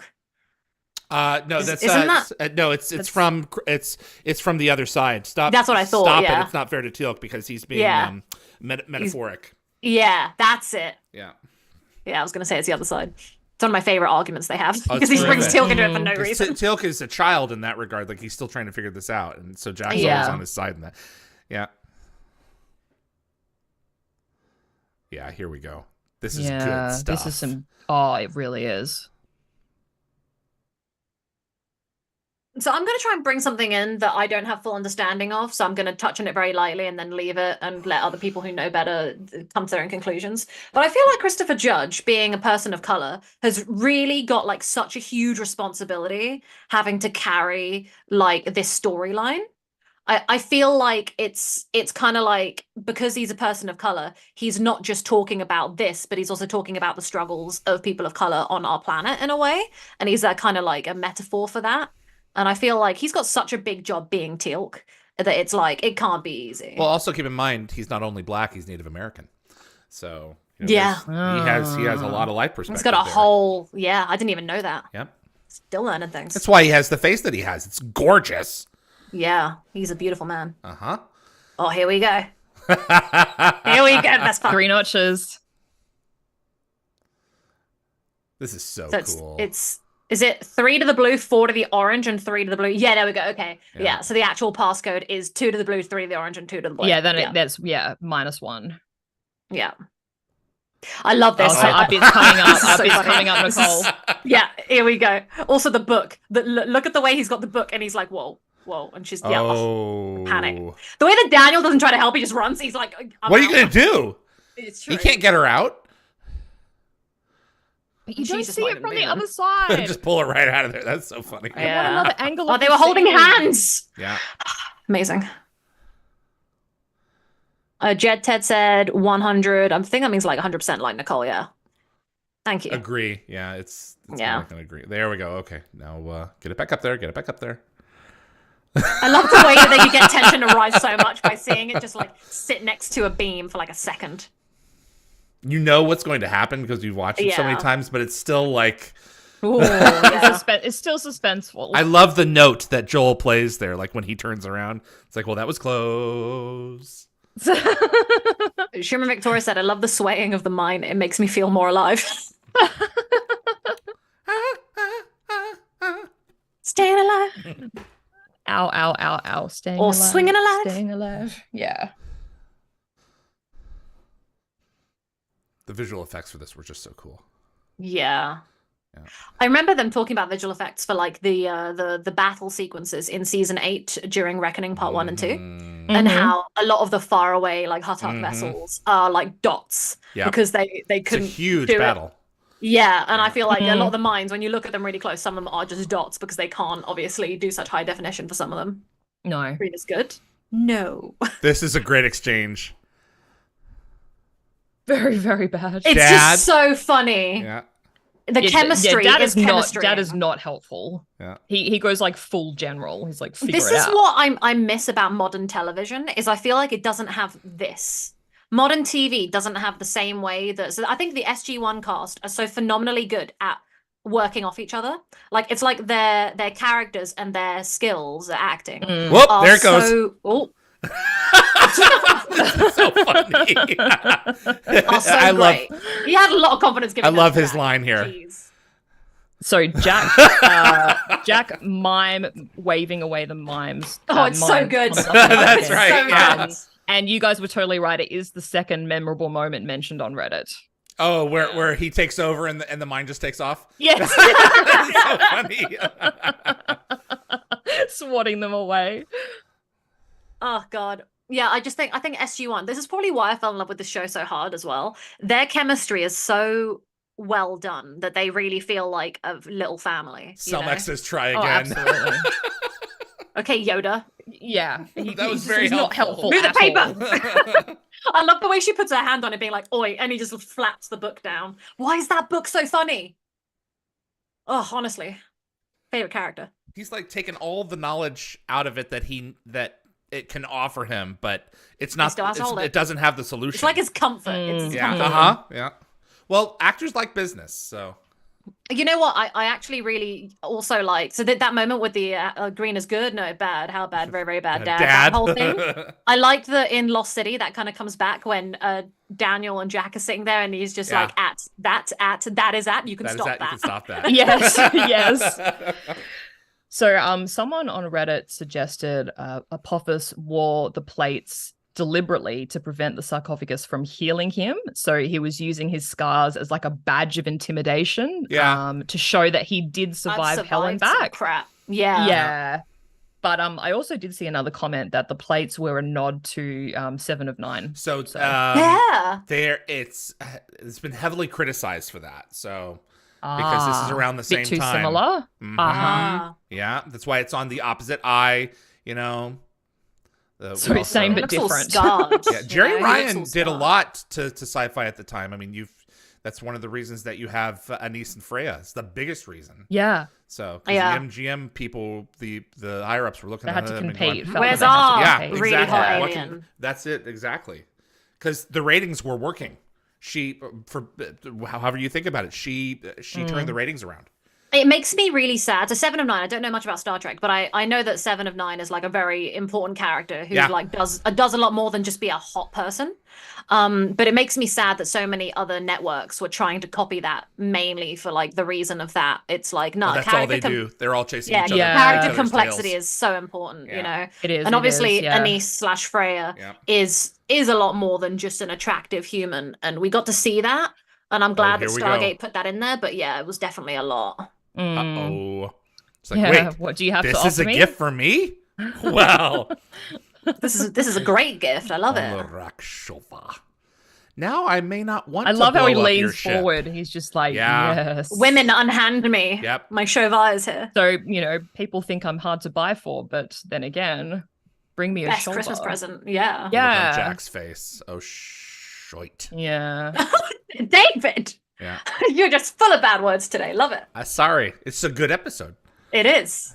So I think it kind of sounds like Herawa like offering up Teal'c is almost like the system lord version of Deal or No Deal. Oh my god, I love Deal or No Deal. Oh, yes. Just waiting for Apophis to make up his mind. If Apophis decides to ally himself, yeah.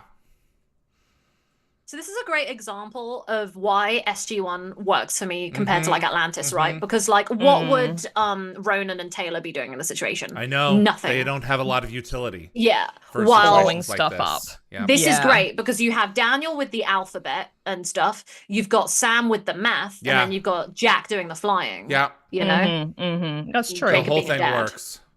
Yeah. A more well-rounded chemistry. Yeah. I think that's where Atlantis falls short of SG-1.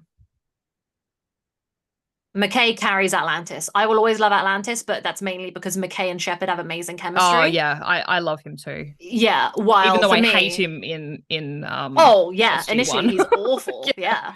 And but when you fall in love with SG-1, guys, it's so easy. Sam just went from 0 to hero. Yeah.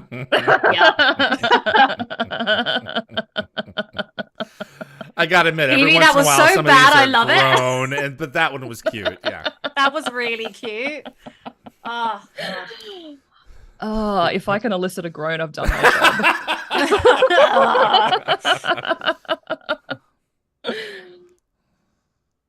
So this is kind of a simple response from Teal'c. Like he just laughs, but this scene is quite powerful. Yeah, because it's like Teal'c's Braveheart moments. Yeah. Like the Gorewolves can kill and resuscitate him, but they don't have any sway over his like spirit and flesh. Yeah. So they can do what they want to him, but he'll still consider himself a free Jafar. Yeah. I love how Teal'c watches. Him laugh often. I love it so much. Teal'c watches to wait for him and then to waits. leave, and then so yeah. he's still, you know, partly putting on a show. Whoa, Jean Diardi just said something a bit interesting in the chat, which is I only like season 5 of Atlantis. Wolsey brought something that had been missing.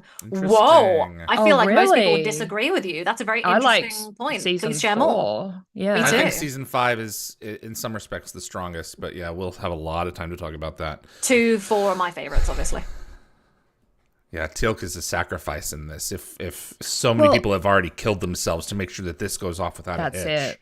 Yeah. So on Reddit, someone said it's easy to forget Jacob's military background, but his instincts and experience really stand out in that conversation. Yep.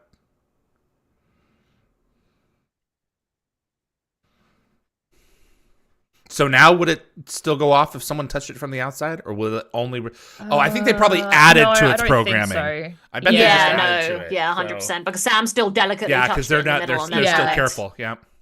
So I'm going to bring this up now, but I watched this scene several times and I couldn't figure it out. But apparently there is kind of a goof coming up. So some sites list a goof in this scene because Jacob said he had to decloak his ship to beam Carter and Jackson aboard in tangent, yet he deploys a mine while it's closed. It's definitely... But it is important to note that a Teltac can transport objects while using the rings while closed, but it cannot receive them while it's in stealth mode. It may have something to do with the matter stream being misdirected. Yeah. Whereas in this case, the matter stream is just being generated but within one vessel. Mm-hmm. Yeah. I'll give him a pass. Yeah. You know what? Maybe it's just that on the receiving, it's okay. Mm-hmm. Like, the receiving is the way you have to decloak. Sending is okay. That steering column that Jack is holding, I sold that through PropWorks. It was a beautiful piece. Looked like a. How much did it go for? Do you remember? I would have to check. It was absolutely gorgeous. Looked like a. I don't know why, but I thought Yvie was going to ask yeah. was his DNA still on there or something. I don't know why I thought Yvie was going to ask that. Get his fingerprints. Like that jacket that I sniffed that he wore. Oh, jeez. You did do that, didn't you? I forgot. Gold steering column. I remember how I labeled it. Moments like this, you and I are not too dissimilar. It's beautiful. That's the kind I mainly did it for the joke, but it was funny. I really wish we had more Hero. Really? Yeah. Yes, I enjoyed Hero today, gone tomorrow. Jeez. Was that written down? Yes, but earlier I just didn't use it. It's like Yvie waits for us to say the right things, and then she's like, got it. I'm not gonna lie, I've never loved Hero, but you just don't get much of him, and you don't get enough of him. Yeah, I agree. He doesn't really have a very fleshed out story as a villain. He's not like Lord Yu, who I'm like obsessed with. So go out old steering column, $900. Oh wow, that's not as expensive. That's like a quarter of like. I'm actually not going to say that. That is an amount of money I don't mind spending. Yeah. There we go. But with the buyer's premium, which is, I think, is it 20%? So it was probably around $1,100. Yeah. Okay. Yeah. I was about to start saying a lot of things about how much I earn, and I was like, no, let's keep that to myself. I thought you were going to make a comment about like how much you spend on books. Oh my god! Honestly, that would be probably the amount I spend on books in a month.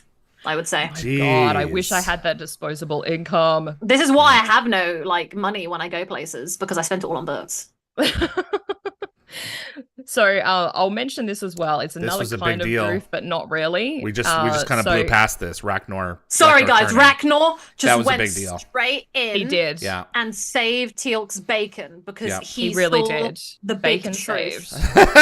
So some viewers have noticed that when the Teltac cuts into the transport rings for a split second, you can see simple 3D models of Hera's ship and the Teltac. So apparently it looks like these frames didn't get fully finished in the special effects process, but I did watch the scene a few times and I couldn't pinpoint it. So just thought I'd bring it up. I didn't notice. Was it right back behind us? Yeah. I saw ships. I might not be trained enough. Oh. Yeah. Uh-oh. I loved the lighting on the set of the Teltac. So what's the significance of this guy? So he's a Tok'ra spy. He's a Tok'ra spy. Yeah, that's what I thought. Yeah. So he was just he was waiting for his moment. He was just changing He got a really prime position. Yep. For an operative. Yep. Like, damn. But I mean, he's going to die for his cause, isn't he? Yeah, it's quite sad. Eventually. Yeah. No, but he's on Apophis' ship. He'll live. Oh, true. This time. Yeah. Boom. But they were planning on, like, he thought he was going to die, didn't he? He thought he wasn't probably going to make it. Yeah. Hello. Harrow doesn't really fight for himself very hard, does he? It is deception. The old bait and switch. Yeah. You see that cargo ship flying away? Yeah. No. But I mean, it's enough. You've pissed the Serpent off. He's gonna snap. Yeah. Yeah. Uh-oh. Big fleet. So do you think Apophis inherited the cloaking technology from like Sokar? Isn't the cloaking thing like Nerty's domain? Yeah, but it is personal cloaking, not ship cloaking. Yeah. So that's a nebulous one. Did Sokar ever cloak stuff? I don't know, but like, I don't know. I just feel like he had a lot of things at his disposal.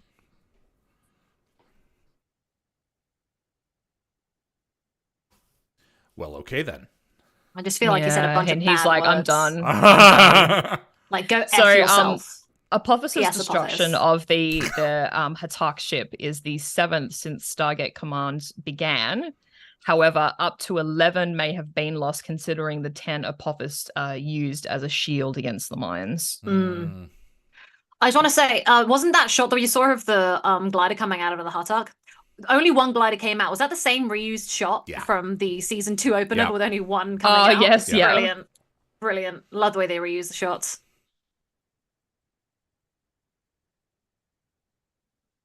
It's another one of those nick of times. Gotta buy it. Yeah, absolutely is.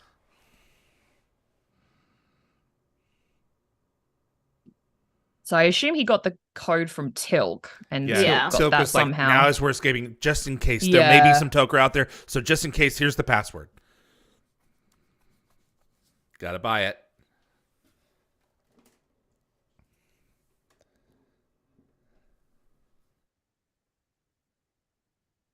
See, it's funny because when this happens again in the season 5 opener, it's not as SG-1, pleasant. Yeah, I thought it was. I remember watching it, going, it's the same thing again," and then it wasn't, and I was shook. So I was like, "Oh."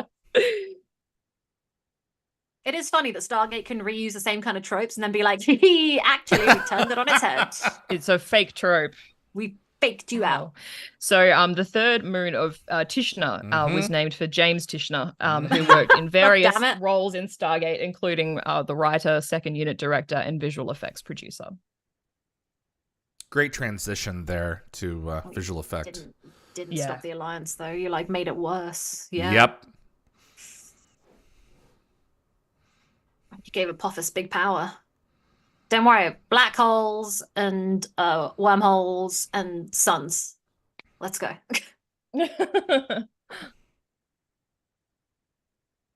I love the look on O'Neill's face.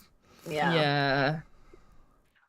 I really love the season finale for this season because it feels like one of their smartest season finales, because it's not just, hey, everyone's going to die. It's, hey, we're going to blow up the sun. It is getting creative. I'm so excited to get there. Good episode, man. Yeah, fun episode. I think I agree with a Redditor's comment that this episode had a good balance of humor and intensity. Yeah. It was going through a lot of stuff, and also the mine was very stressful. It was both stressful and kind of shippy, which I quite enjoyed, obviously. I love that Yvie and I can find the shippiness in every episode. There's nothing wrong with that. Oh, sometimes you have to dig, but it's there. Sometimes you got to dig. She's like the iceberg that hit the Titanic. Cross a couple of wires. There's always more. Glimpse it like from out the side of your eye. Oh yeah, there's some shipper there. Yeah. Funny stuff. I saw some stuff going on the internet again of people going not liking the shipping, saying Sam and Jack stuff is forced, and I was like, no, it's there. It's a part of the story. No, it's really not. Yeah, people got to calm down and not hate. Don't spread hate, spread love, like shipping. Serpent's Venom. Huzzah! You really had to wrap that up quickly. Oh, I wrapped it up. So, are you impressed? I am. I was like, is she gonna forget? Nope, she's getting through it. No, I just talk real fast to make my point. Did he jump on you a minute ago? Because I heard you go out, and I was like, I think Yvie he's been trying to snug with me for about an episode and a half. Well, let him. But he really needs his claws trimmed. So they're very sharp. we have to wrap him up in a blanket like a burrito. So he's all wrapped up, but there's like a claw sort of like protruding out, and then you kind of trim them from there. But it's not fun. He doesn't retract them? No, you can push them out. You just got to press on the paw pad. Oh, I've watched it. It's like I've seen videos that. It's just like a little button. Yeah. Cat claws terrify me. You got to press on his toe beans and they Yeah. Yeah, as long as he doesn't bite you.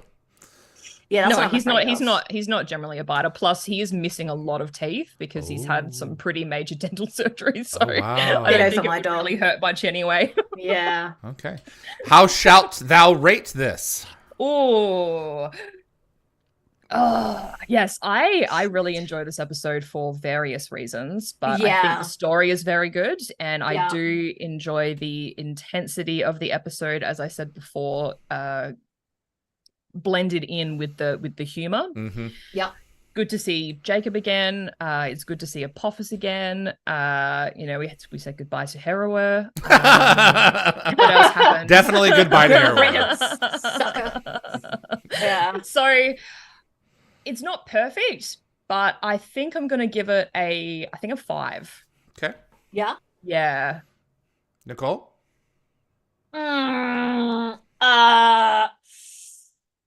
You can do it. Between a 5 or a 6, because I you know what? This episode gets me so good. I think it's almost a 6, but I'm going to keep it at a 5. Okay. For me. Okay.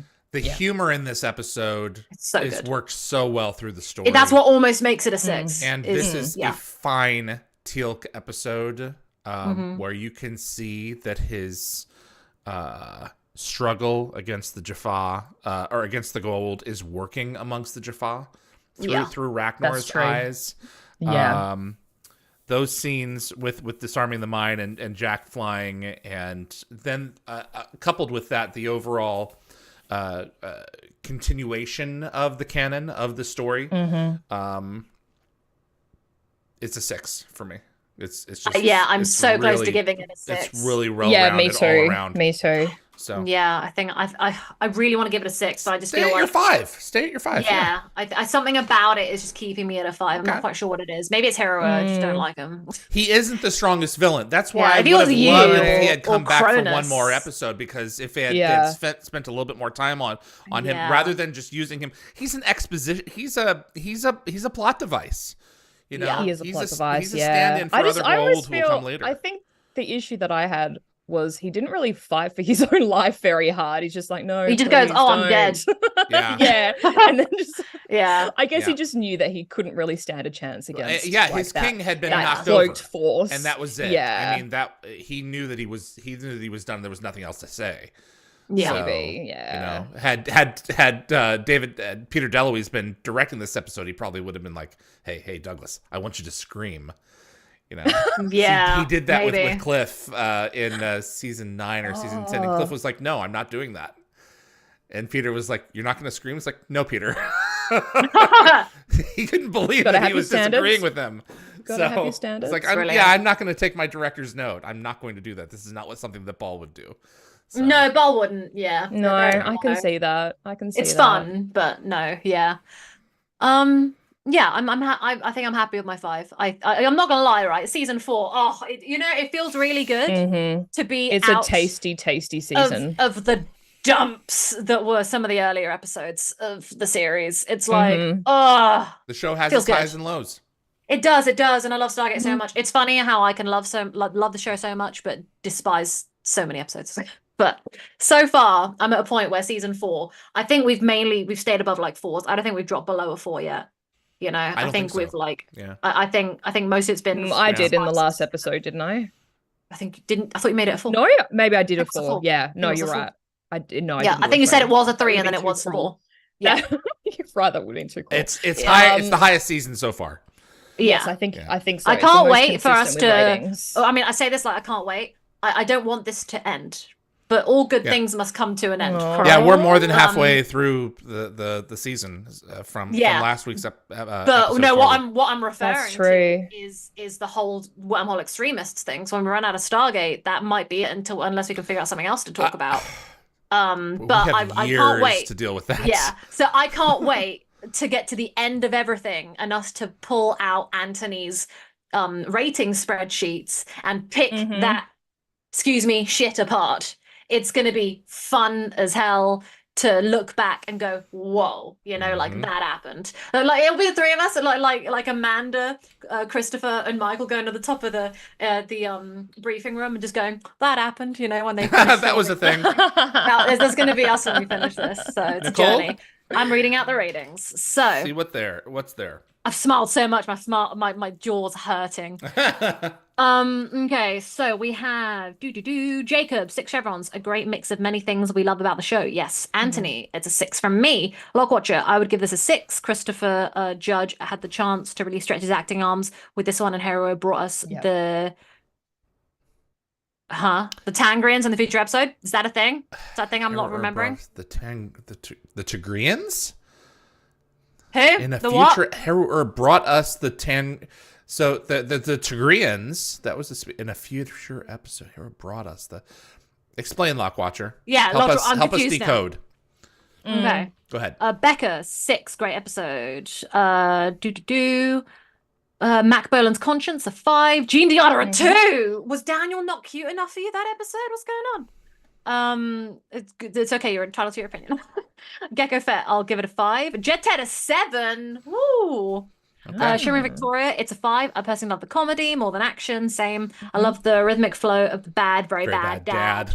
Plus the MVP of the book. The book is such a good. It's its own character in this episode. Dan Ben said 7 as it's one of my favorite episodes. Yep. Lockwatcher said starting with season 4, most of the Stargaters are enjoyable as audio only in the car. Are you listening to us as a podcast, Lockwatcher, while trying to deliver us Stargate information? Because that's hilarious. Please pull over when you do that.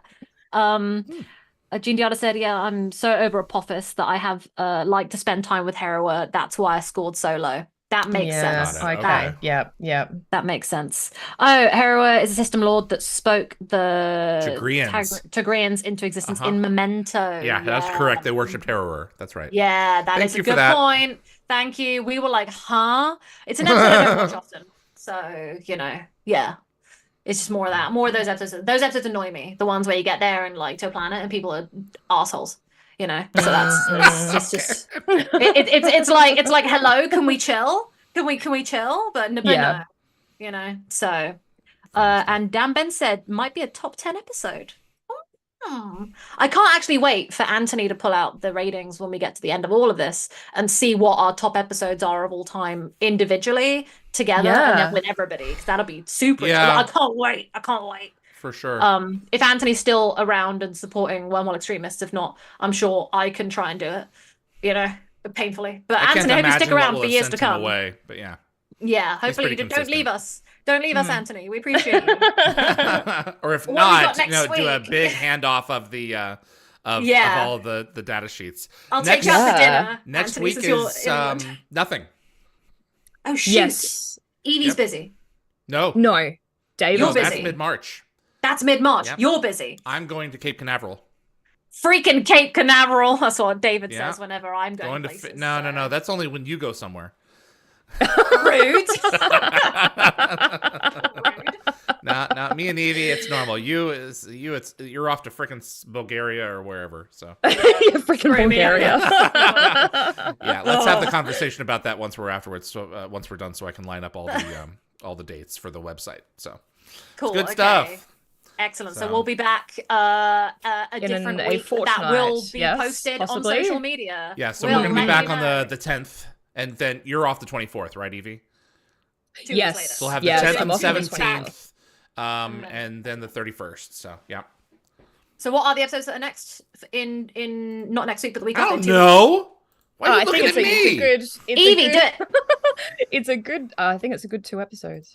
It is. It is. I just realized what it is. Chain Reaction in 2010. Yeah. Yep. I'm so excited. Chain Reaction, I like less. 2010. Yes. I cannot wait for Mr. Boring. Is so good. Mr. Boring. Yeah. Boring is only in 2001. Mullum is in 2010. Yeah. Not Boring. Boo. You get the point. It's like a planet and full we're of walking. Accountants. That's right. Planet full of accountants. It's so funny. It is so good. Lockwatcher, David, Nicole, and Yvie, thank you for your time. Enjoy your time off. Thanks to the staff and mods. Very nice. Yes, absolutely. Yeah, thank you so much, Anthony, for always putting so much work in, and thank you so much for everyone who supports Dial the Gate, and as a result, as an extension, us as the Stargate family. We appreciate you. If you enjoyed the episode, click that like button. Share with Stargate friends, please. Yeah, please do spread the word. Say we're a good podcast, and David and Yvie and I have great chemistry. Much like the cast of Stargate, right? You got subliminal, like, I really enjoyed the show. Liminal. Yeah, I would appreciate it if you would, like the show. That would be nice. And then you got superliminal. Say that we're great. Say we're good. Yeah. It's like our 3 different personalities, really. Like, oh my god, that's so funny. I want to do a chart of that, like neutral, chaotic, evil type thing. I'm definitely in there. Oh gosh, thank you so much, guys. We love you. Thank you for all the hearts. Thank you. Yeah, be well.